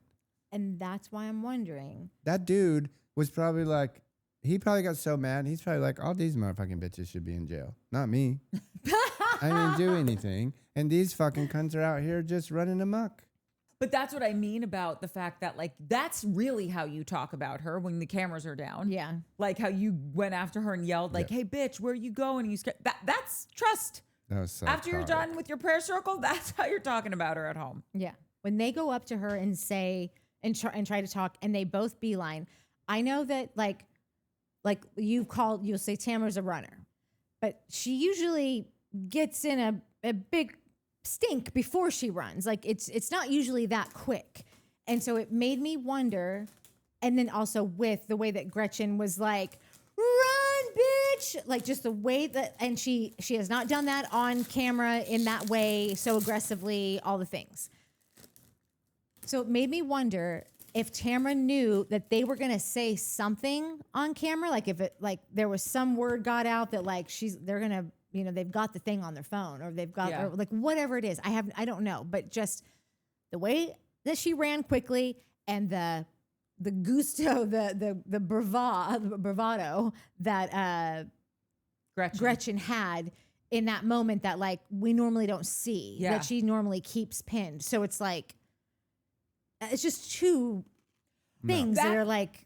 No, that totally could have happened. My thought was Eddie gets so pissed at Tamra when she acts like a lunatic like that when she's with him. I mean, anytime, but specifically when they're together. And I think she tries to be on her best behavior when he's around, because that's how she keeps getting him to film the show. And so I think that it's like, if that happens, we're leaving. I'm not doing it. I'm not getting it, because I'm going to punch this guy, or I'm going to punch him, like, Eddie, you pussy. You got your red laces, but you can't punch the white dude. That's or what just I'm like, saying. you But look then like it's like, an this is asshole. weird, They're going to because use like this against you. they left, and he's like, well, and she's like, well, or he's like, they're childish, and she's like, well, it's childish when you flipped him off. So like, I get what you're saying, because I feel like I've heard that just in catching up. But also, what? Because Eddie's flipping motherfuckers off. Yeah.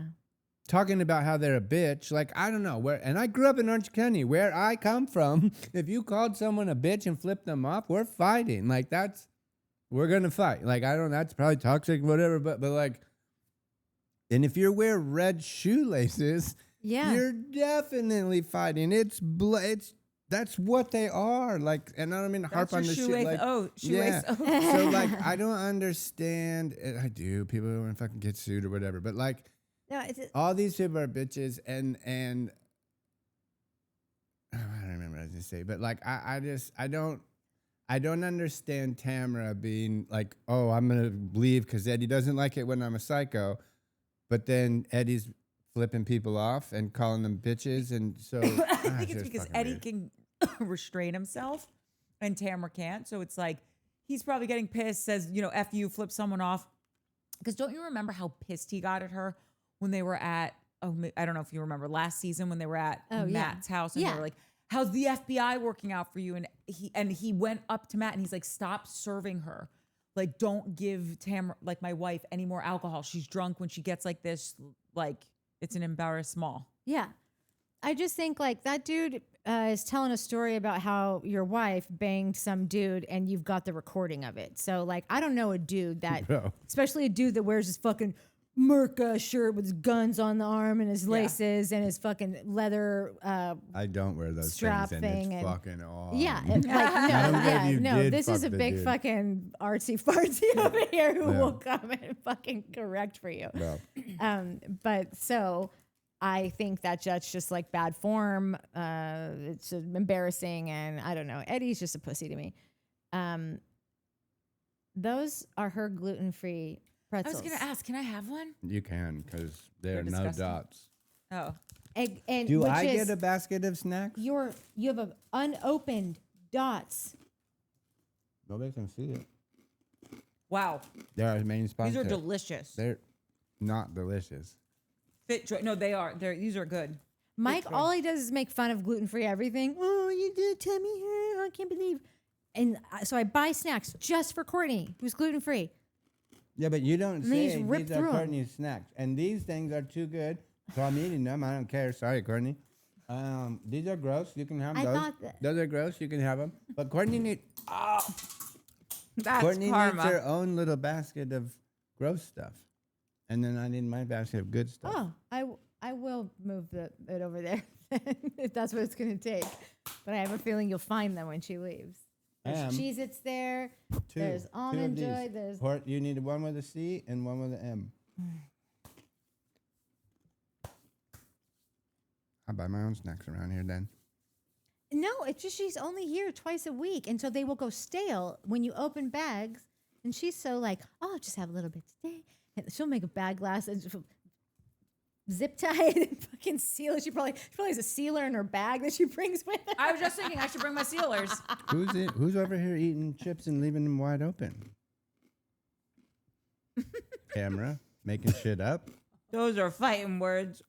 Anyway, now just for the record, though, I am with you that they could have dirt on them. But my first thought was, oh, you're not causing a big stink because of Eddie. no. But I think your I'm just conspiracy. pulling things out of the air. No. I'm 50-50. 50-50. Nicheless Boomer said, thanks for the couch invite. It's safe to ask me because I live in New York and don't fly. But if I manage to get there one day, I'll spring for the meteor. That's the deal. Carrie Peacock wrote, I work in healthcare and have seen patients have the same exact reaction as Jen's son to something as simple as having their stitches or staples removed, or even just seeing their incision sites after a surgery. His response was a pretty classic vasovagal cinoscope or syncope. That part, I can pronounce vasovagal, but what's the other word? Nobody knows. Great. We're not medical professionals, Carrie. I.e. fainting essentially triggered by the body's response to some stimuli. You get pale, sweaty, and then pass out.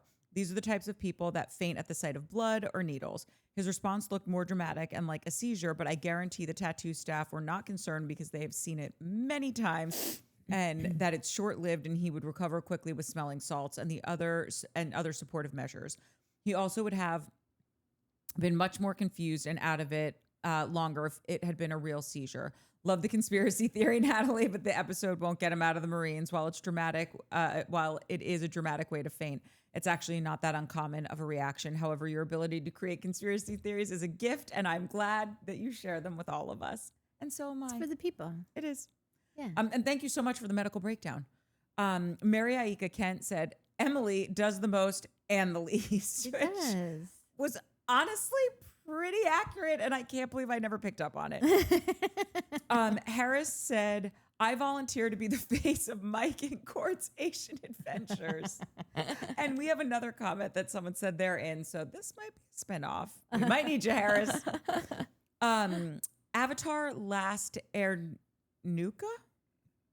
That's a tricky one for me. Sorry to hear that. Okay, yeah.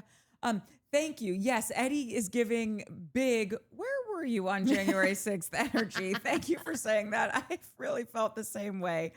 Also, wasn't Eddie adopted? Very funny comment. And yes, he was adopted. Also, that was his first comment, that guy. So welcome to the party. Oh, yeah, welcome. Great first comment. Very LOL. Fishing Gal. Oh my God. This is going to be like one of the same things that we've had before where maybe he doesn't know that we read comments and 6 months later, it's going to be like, wait, Avatar Last Air Nuka? Are you talking about me? Yeah, that's me. Fish and Gal wrote, now, some of us get Easter pictures at Sears and others do a spring photo shoot. Just depends. Oh, I'm going to put mine up because I had to get them all the time too. I have one that my dad got of us that's over there on the wall, and he got it. My mom says that he literally took me to Olin Mills to get it right before a court date so that he could show the judge. Does this seem like a father that doesn't want full custody? That one? Yes. Are you serious? Yes. The depths of which I love this man knows no bounds. I mean, that picture screams love. I'll tell you right now, if you guys could see it. Maybe we'll do a little, what's his name? Who's the documentary guy? We'll do a Ken Burns on it. Yeah. No, we had them all the time, but like she said that he like purposely went and got that year's one. like to make sure it was like readily available to take it to the court the next day. And he walked up to the fucking thing and handed it. He's like, judge. And they're like, can you sit down? He's like, you can give that to the bailiff. And he's like, I just want to show you something really quick. Does this look like a guy that, you know, whatever. I think isn't going to fight for full custody. Yeah. Wait, do you remember when we went to dinner with your dad and we got the best pictures of me and your dad's? Yeah. Because I'm in love with him. And Shane, now that you all know Shane, Shane saw the pictures and he goes, find someone who looks at you the way Courtney looks at Natalie's dad. We have to find one of those and put it up. He was telling the best stories. Yeah.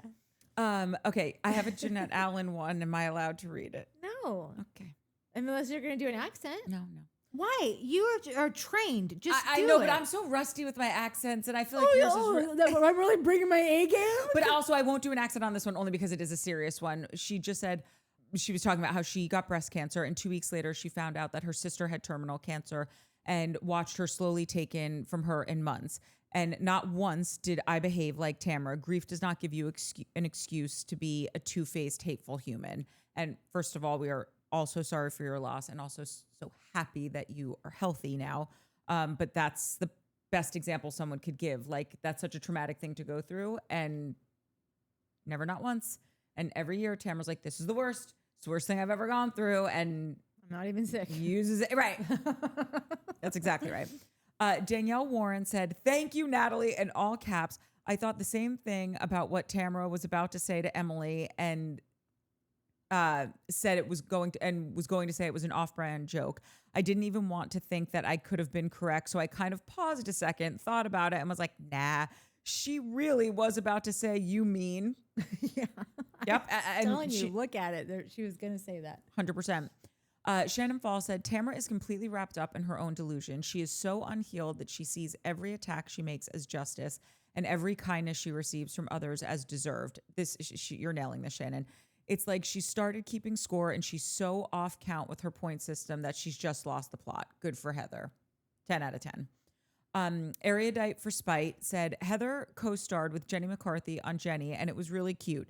She has great comedic timing and expressions, especially for 90s sitcoms. And I just think another Heather fan and another person that thinks Heather's funny. So, point for Heather. Deborah Lashley wrote, after watching and rewatching these shows, I thought to myself that I sure hope these shows have a therapist or counselor or two. I've always thought this, but I thought maybe with all of your experiences, you could give me an answer that was truthful. I am an empath who probably should never watch these shows. Girl, same. I have been crying a lot lately watching old Salt Lake City and Miami episodes. I should probably not watch much, but no worries. I continue to watch everything I can. We are sisters from different misters because I'm exactly the same. And I know that they've got therapists for like competition-based shows, but I don't think they do for these shows. I don't think so. Yeah. Jaybird444 said, yes, finally someone speaking up for Heather. She is the best, truly a housewife I want to watch. Pretty, funny, classy, rich, and all the things I would like to be one day. Same. Ron S. said, I agree 100% that trauma may be the reason Tamara rages and acts out. And yes, it can go unchecked or be used as an excuse. It cannot go unchecked or be used as an excuse any longer. She needs to mature and evolve as a person and stop playing the victim. Hope the therapy starts to kick in soon. You speak for a nation. Katie Lockman said, from what I understand, while Shannon was saying with Katie Lockman said, from what I understand, while Shannon was staying with Vicky for a while after her DUI, she recorded Vicky and her boyfriend having a quarrel. I'm guessing she's still salty about the whole deal when Vicky outed her DV business with her husband. Who knows what goes through her mind, though. Very good point about still maybe just being pissed at Vicky for outing the DV stuff a million years ago. But I didn't know that she had recorded Vicky having an argument with her boyfriend. So thank you for telling us that, because someone said Shannon does the same thing on the show. 'Cause remember, everyone was pissed. Wait, she's saying that Shannon recorded a thing of Vicky? Yes.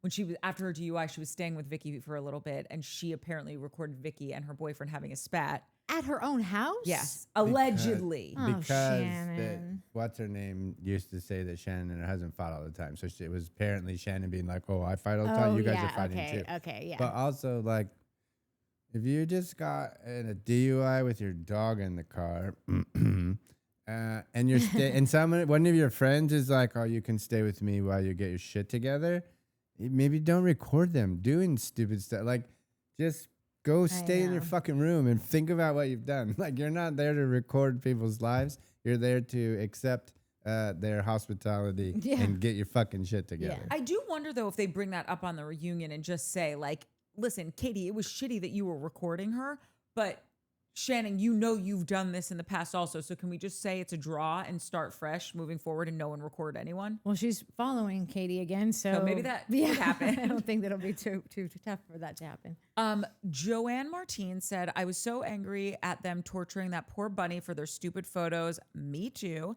That rabbit was terrified. As a longtime bunny mom, how cute. It was glaringly obvious. They typically don't like being picked up, and Grouchers, what a funny nickname, was tormenting the poor thing for her moment on TV, faking being a live person. Yes, yes, and yes. Trish Vader said, okay, I'm here for the Asian adventures. I need to learn to bonsai. Mike, we got another viewer. My sister sent me a beautiful bonsai. I killed it. Watering them is also you really have to be in tune with the plant, I hear. And I killed it. Not the metaphor. I literally killed it. And I need to learn ASAP because my sister comes before my sister comes, so I can pretend I didn't. LOL. Oh, Jeanette Allen sorry. I'm just reading one other one from her because she was just asking, how do you hype? Were you going to? Okay. She said, one last thing. How do I hype? And I was trying to describe it to you, but it's like above the comments and below the video. And you just sometimes have to swipe and then you can see move it over. Comments and just move the comment bar open. I don't know how you do it on like your computer, if that's where you're watching it. I sure as shit don't know how to do it on the TV, but on your phone, just move the comments as if it's just like just swipeable thing. Yeah. Yep. And that's it. That's all I got. That's all you got. The seating chart just came out. I was wondering. Yeah. Seems weird, but it also is like you never know what they mean anymore. Because remember on the Valley, it was like Zach was on the end, and we're like Zach's on the chopping block, but like clearly not. So maybe they're trying to like not make it, because the two front spots are Gretchen and Jen. Why is Jen in a front spot? Gretchen is a friend. I'm sorry. I'm so sorry. I'm so sorry. I did it again. Tamra and Jen. Jen. That's a weird one. That's what I mean. Jen across from Tamra next to Andy. Like, I thought Jen had like, maybe we're right. She's had a banger season, and Mike and I didn't realize it. That she really seemed underutilized. Wild. Okay. You're up, Mark. Yeah, I won't read them all, but yeah, we had a gajillion. Yeah, obviously I'm not gonna read all the comments. But yeah, Avatar, Last Air Nuka, Fishing Gal, Mia Taylor. There's a couple others that might be on my, I don't know about you, Eddie, train. So Correct. We'll keep an eye out for that. Also, big gigantor shout out to Shannon Fall's husband, who's going to be probably my new best friend here soon, and Mary Aika Kent's husband. Mary's husband is retired Army, 28 years. Wow. And Shannon Fall's husband is a Marine who is at Camp Pendleton. So thanks, fellas. Thanks, ladies. Yeah.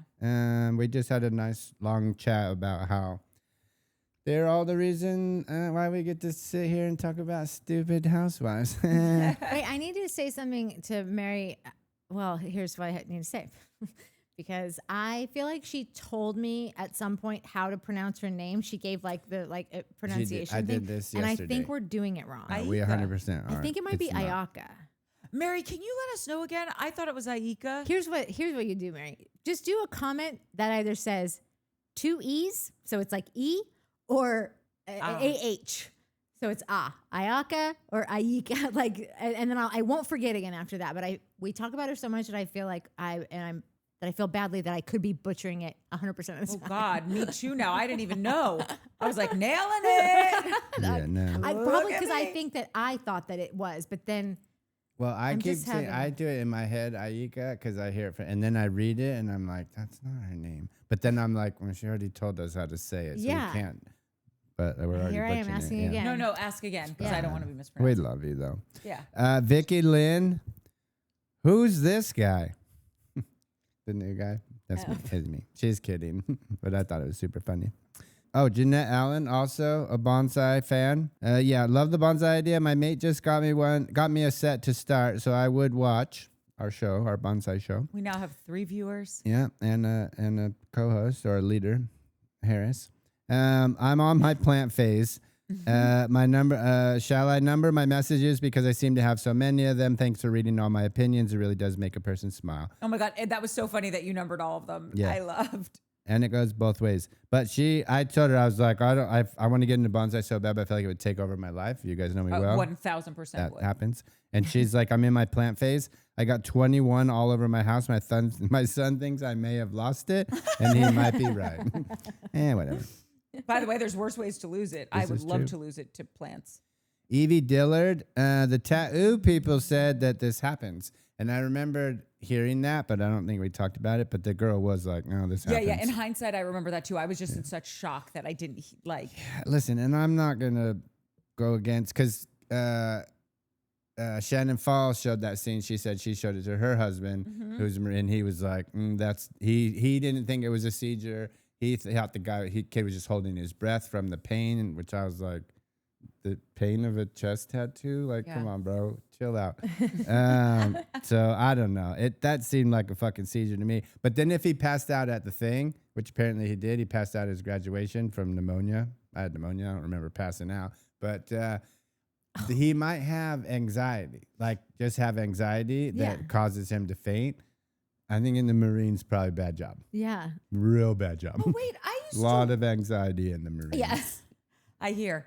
I used to work with a girl who fainted a lot because of her vagus nerve, I don't know, something happened, the vasovagal, something in there that, I don't know. I'm just saying, clearly I'm not a medical professional. She but wasn't a Marine, though, was she? No, she was an assistant. Yeah, perfect. Yeah. Good job for an assistant. Although being an assistant in LA can be very stressful and a lot of anxiety. I'm not going to lie. That's true, but like, But it's not the like Marines, my it is lunch not is the late, Marines. right? Like if you pass out, not the whole fucking village is Correct. gone. Yeah, you know? that's exactly right. Yeah. Brandy M. I'm not 100% sure that Tamra was being discussed at the end when talking about the boobs. But if it is Tamra who went back to having a big rack after removing them because previously she didn't like them, the first thing that comes to my mind is, who's trying to be like who now? Seems like Tamra is trying to emulate Jen Pedranti now, and not the other way around, like Tamra has been swearing up and down all season long. Which again, still catching up, but I thought it was funny. Like it's just that sort of is like, very you know, astute. it's a thingy. And then I just have a correction, fact check, if you will, apology, call it whatever you want, Shannon. Shannon's phone did a spell check. So she is well aware that is Jums, not Jims.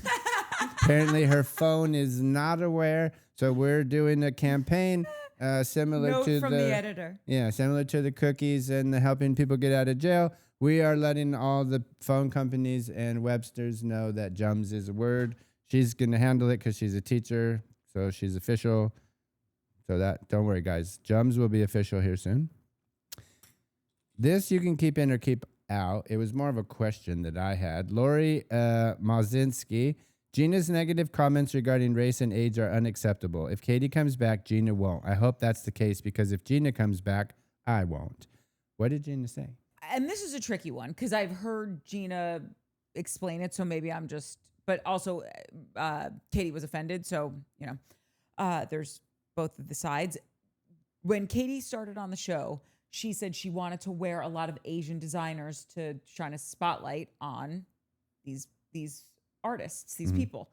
And I guess she wasn't really doing it. And she was talking about how like, oh, I have this Fendi jacket or this whatever. And she's like, oh, that Asian designer. Like, what are you doing? Like, she was making a joke because you said, like, here you are wearing all these other designers. She and they're did not. do. She actually put a compilation to her. Actually, her stylist did.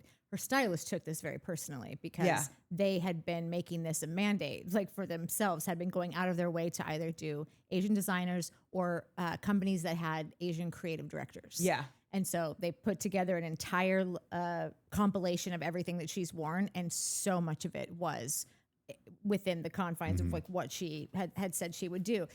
Gina, did I call her this or I called someone else? She's just a cheap trick sometimes. Like You did call her that last episode. And it's so funny because this is the exact same thing she did to Heather. Yeah. Where it's like, if you're ignorant about something, don't speak on it. yeah, just Like shut if you the don't fuck up. realize that Katie is actually repping a lot of Asian designers or brands that have Asian creative directors, then don't say anything because you think you talk about being funny. You think you're being funny. It's not. It's actually offensive. Yeah. Listen, just to be the devil's advocate, which I don't do often, but it's offensive if she's being serious, but if she's actually trying to be funny. No, like with Heather, I think she was trying to be funny and it was offensive. I don't know. Yeah, I think she's just not Heather. Yeah, I think that Gina just knows that she's the peanut gallery, that she thinks she's the funniest, she's the comedian on She this thinks show. she's the best Bethany Frankel of this show. She and totally she's not. does. Yeah, she really does. Maybe that's why she's so upset that Heather went and did the comedy classes, because she thinks she's the comedian and she should be at Second City or whatever. I think it is hard for someone to get as offended as like be so like I need to bring this up that you're not there's something else going on. Like I do think that Gina's not a big doer. I think that she's probably a few people have told her you're really funny, and I think I could do stand. Like I feel like but she's lazy. She just hasn't gone to go do it or put herself out there or whatever. So it's just like a cheap shot to take at Heather because it's just like written all over her that she's not really seizing life in the way that maybe she told her family she would when she moved out to the West Coast. But she did have $5,000 to donate. That's not nothing. I don't have $5,000 to donate to anyone. Same. That's a bummer. I was going to ask you to donate $5,000 to me. Mia Taylor, she was just a bunch of funny laughing faces. They were so confused until he said, from the Golf Channel. And I just wrote, like, I was so confused when I saw him on the Housewives. Just realizing that Katie's husband is somebody I've watched for 100 billion years. Yeah, don't, dude. He went right for it. He didn't. Pat He's Clark, just did you see missing. that? No, Pat, No. you're busy. Don't worry about it. But she said that she seems like a sports guy vibe. So she seems like she has a sports guy vibe, Katie. And now when I read that, I was like, oh, yeah, she totally does. She totally does. Dark Hours. Welcome back, Mike. Thank you. Thanks. And thanks for sticking around. You can keep watching Shane. He'll grow on you or he won't. But I appreciate that you didn't leave. Us too. Yeah. We're going to keep butchering your name until you tell us again. Mary Aika Kent. She just loved my shirt, the pink shirt. And she said, or is it salmon? And I have a dumb joke. I have like a pink sweatshirt that I wear. But it's like light pink. So I have a joke when I was like, somebody was like, oh, I like your pink shirt. And I was like, oh, it's actually poached salmon. And that just made me laugh so much that I just keep saying it. And so I told her, I'm like, it's actually poached salmon. And she laughed. She thought it was funny. So ha ha ha. I just would like you to know, as a Garmentos kid, it's called hot salmon. Both of you can have each other. Oh, wait. You guys fight this one out. Listen, Linda's. One question you went, but you didn't answer. Oh, what? For Mary, which is, does feng shui Yes, I did. extend outside the house? Oh, yeah. Which is a fucking great Yeah, feng shui question. is like, it's, I believe it's everywhere. It's how you could set up your But do outside the feng kitchen. shuis believe that? yeah, like you could have bad feng shui, like you put a fountain in the wrong spot, like in your front yard, and like that could mean like you're leaking water. There you go, I mean, Mary. wealth. What did you sorry. call it? Feng Shui. Isn't it feng shui? I was Gosh, joking, the but jokes are they just have to be funny. so to put far into over your rhyme. head. Let's leave the jokes to Gina, the comic. Yeah, the comedian. Yeah. Amanda, I think we may be overthinking the Real Housewife name. I think this has to do with me just asking the sexist thing and like if these shows are sexist or not, or just like taking that old school term of like, oh, chicks be shopping and gossiping. I think we may be overthinking the Real Housewife name. When the show came out, I think it was near the Desperate Housewives era. So I think being a housewife isn't as literal and was just used to drum up attention from the scripted TV show. And then she wrote, Amanda, not a man dab, which is her handle. I think we've been butchering her name as well the whole time. Oh, God. She did do a LOL though. So sorry, Amanda. By the way, Amanda, I completely agree with you. I always thought it was basically the Desperate Housewives was such a hit and they wanted to do a reality TV version of it. Carrie Peacock, just shout out to your running journey. I'm kidding. Carrie's running right now. But get on the bike, Carrie, because like you said, or like I said, and like that smart kid that you ran past that asked his mother, Mom, why is she running? It doesn't make any sense. But I'm glad you're enjoying it. Fishing gal. I wish I hadn't read this comment. I'm just going to put it out there. Tamra had a storyline one season where she got baptized. It was the same episode where Shannon gave herself a home colonic and got the plastic tip stuck in her tush, and David Bedore had to help her search for it. It ended up being flushed down the toilet, as both of those scenes should have been, as my memory of reading that should be. Yeah. But what? Tamra got baptized. What? I don't know which one of those is crazy. Yeah. Shannon getting something shoved Definitely in her, the stuck in her baptism butt. because or- Shannon always got colonics from Dr. Moon, and they actually were putting a product out together called a Citolonic.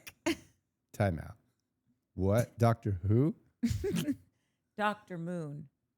He's an energy, like a chi doctor. No. Dr. Moon does colonics?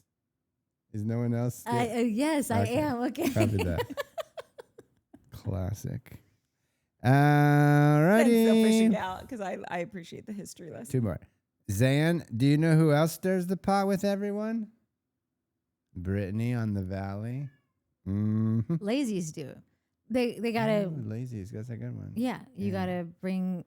You just get involved in other people. You bring up other people's shit because it means you don't have to do anything. Classic. All right, last one. Laura Cavers. This is from a few episodes ago, but you all got to read the conspiracy theories / factoids relating to Shelley Long's departure from Hollywood. We talked about how she bailed and was like, oh, I'm so happy. Apparently, conspiracy theory, it was because she endured so much trauma filming The Shining that she was like, yeah, fuck you guys, I'm out of here. How crazy is that? Is it because she's super churchy and it was like demonic to her? Maybe. I need to really look this up. Yeah, that's crazy. Crazy. That movie's crazy. But also, that was that Stanley Kubrick. That's when they made movies and shit was weird. Yeah. Well, closing it out with truth for peace for freedom. Minnie, you have a job to do. You have one job. Get her. Do it again. Good job, Minnie. Minnie, jeez. She did good. Good job, Minnie Poppins. I'm not a betting person, but if I was, I'm putting all my money on Luke, Emily Simpson's son. The fact that a little kid could come up with an all-star joke like ADHD stands for attention deficit, hey, a dog, that's genius, especially at such a young age. I think he's going to be the most successful housewife's child and go on to become a famous comedian. Eat your heart out, Gina. 99% of stand-up comedians that are successful have either had rough childhoods or dealt with many dark personal issues. One of the greatest things to watch as a child grows up is the connections they form in their brains. My son is only 2 years old, so he's still young enough to use the bathroom with me. Just the other day, as I had to tinkle, he pointed at me and said, "Rain." Aw, Oh, that's really funny. If I was friends with Lisa Barlow, I would make sure she didn't watch the last show of Showmance. And if I was friends with Heather Dubrow, I would call her and tell her to watch this video right here. Wow, a huge chunk of this show was such an amazing compliment to her. I like Heather too. She has accomplished so much. One thing that nags at me, though, is Jeff Lewis's assessment of her. He has actually hung out with her and called her a fake and a phony. He has described her as pretentious, inauthentic, and condescending. Jeff Lewis would call someone pretentious, condescending. He also has Kelly Dodd on his show and Vicky Gunvalson, who was with someone who faked cancer. So I don't dislike Jeff. I don't have anything against him. I'm just saying his meter might be broken. It is. Consider the source. And then it says here, apparently she was very rude to the wait staff. Well, I don't know if this is just like a coincidence, because we do know Heather to be someone that will see a piece of bad press and then maybe call the paparazzi to come over to Disneyland for a few minutes. But I did literally just come across like a thing about her and Terry, like from a restaurant, that said they come in here all the time. She orders this, he gets that, and they always tip like the amount of the bill. Like, so if it's $50, they do a $50 tip, or That's called 100%. what did I say? I'm just making. Did I say a percent that was wrong? No. I didn't. The God damn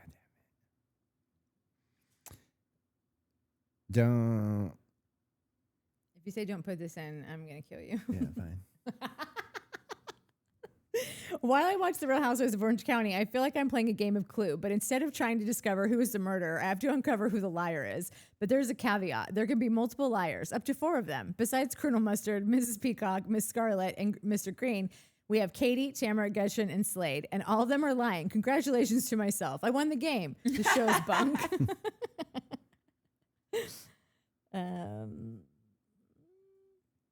So it's pretty much been uncovered that it's Jeff from 98 Degrees who Tamra allegedly banged. First off, I never got the appeal of a boy bander. Cheesy, commercial, and manufactured, and adjectives that come to mind when I think of these groups. That doesn't mean that they don't have talent. It just wasn't for me. My mom, on the other hand, went crazy for them. I remember how badly she would embarrass me while driving me around in the car. She would blare an NSYNC song at a red light as loudly as her speakers would go, with the windows down, as I hunched down in my seat, hoping no one from the school would see me. So when my friend offered me a free 98 Degrees concert ticket, I was beyond less than excited. But I still agreed to go with her, since there wasn't much to do when you're underage. 98 Degrees and Disney Princesses on Ice audience could be interchangeable. The entire crowd was very young, girls screaming their brains out. The group came out wearing matching overalls with one strap unhooked while dancing in unison. Oh my God, I can just fucking picture that. It was a total cheese fest. Anyway, why did they choose the number 98 and not 99 or 100? Also, what does the O and O down stand for? Orgasm? And B2K sounds too similar to the BTK killer. Why do boy bands have the worst names? I know, they really do.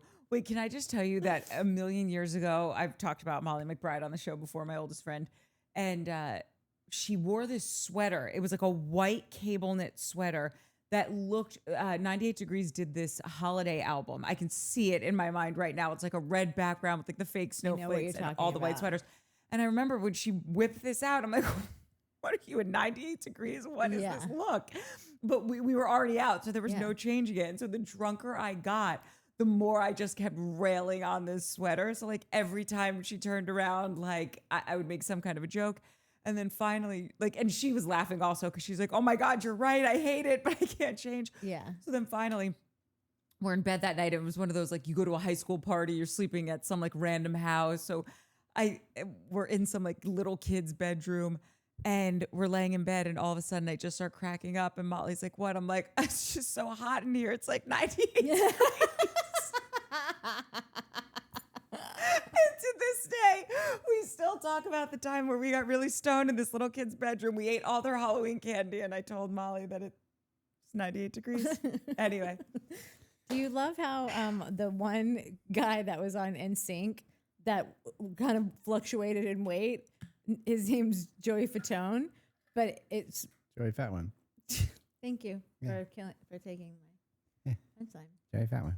Everybody knows That's that. so good, Nat. I never knew that. But also, I told Truth what the O stands for, so she now knows. What is it? Orlando. And then I also told her not to sleep on One Direction. because I have the same feelings that she does and had until 1D. 1D came out. Yeah, I and gotta listen to some of their stuff. I don't know it. One Direction got all the best songs. Like, I was never a boy band guy, and when they came out, I was way too old to be a boy band fan. But they got the best. They just got the best songs, and then for the most part, they're all talented. They've all gone on to do pretty well for themselves and are all pretty talented. Do you consider the Beach Boys a boy band? No, I consider the Beach Boys part of the heavens. They're one of the best bands to have ever lived. I just think some people consider them a boy band. Are the Beatles a boy band? That's the question. That The begs Jackson the question. 5 is a boy band. Yeah, and they're But amazing. the Beatles also. are a pop band. The Beach Boys are a doo-wop band. Well, The Beach Boys are a doo-wop They're not band? I think they probably were. I don't think so. anyway, like and subscribe and hype. Yeah. Oh, Foof's got your treat, Minnie. Pew, pew, pew. Okay, so we have 2 shows that I'm cutting. We have Salt Lake and we have Orange County now. So I'm going to try to get this one up tomorrow morning, and then Salt Lake will be up. And I would wait till Sunday, but I feel like, why would I wait? I should just put it up on Saturday. I just like our Sundays. That's all. I like our Sundays together. I like Wait, you're gonna put Orange County up before Salt Lake, yeah. just because everyone's like hot on the trail of. It just is like, it seems we County. have more people watching Orange County, and we also, for the first time, might be able to get it up like Yeah, totally. early.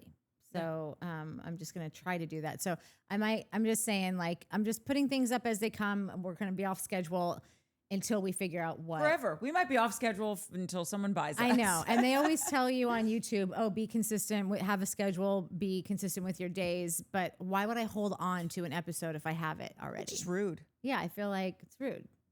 Yeah. It's not doing anyone any favors. No, it's not doing So- anything. so It's yeah. like drink the good stuff now. Yeah. Share the good content now. Yeah. So you'll have an episode on Friday and on Saturday, and then nothing on Sunday. You could also space it out. You don't have to, just because it happens on Saturday, you could pleasure delay and listen to it on Sunday. That's true. Sometimes I save my favorite stuff. Not sometimes, all the time. But actually, I don't even want to encourage anyone to do that, because I just have like a list of like, is this true or isn't this true of things you hear about YouTube. If you put something up and your people aren't watching it, they don't really push it out to other people. So watch it as soon as you can. Or else. Yeah. Okay. Okay, that's it, and that's all. Good night, guys. Love good you. morning. Bye. Good day. Good afternoon, wherever you are. I'm so tired. 222. It's an angel number. It's my favorite one.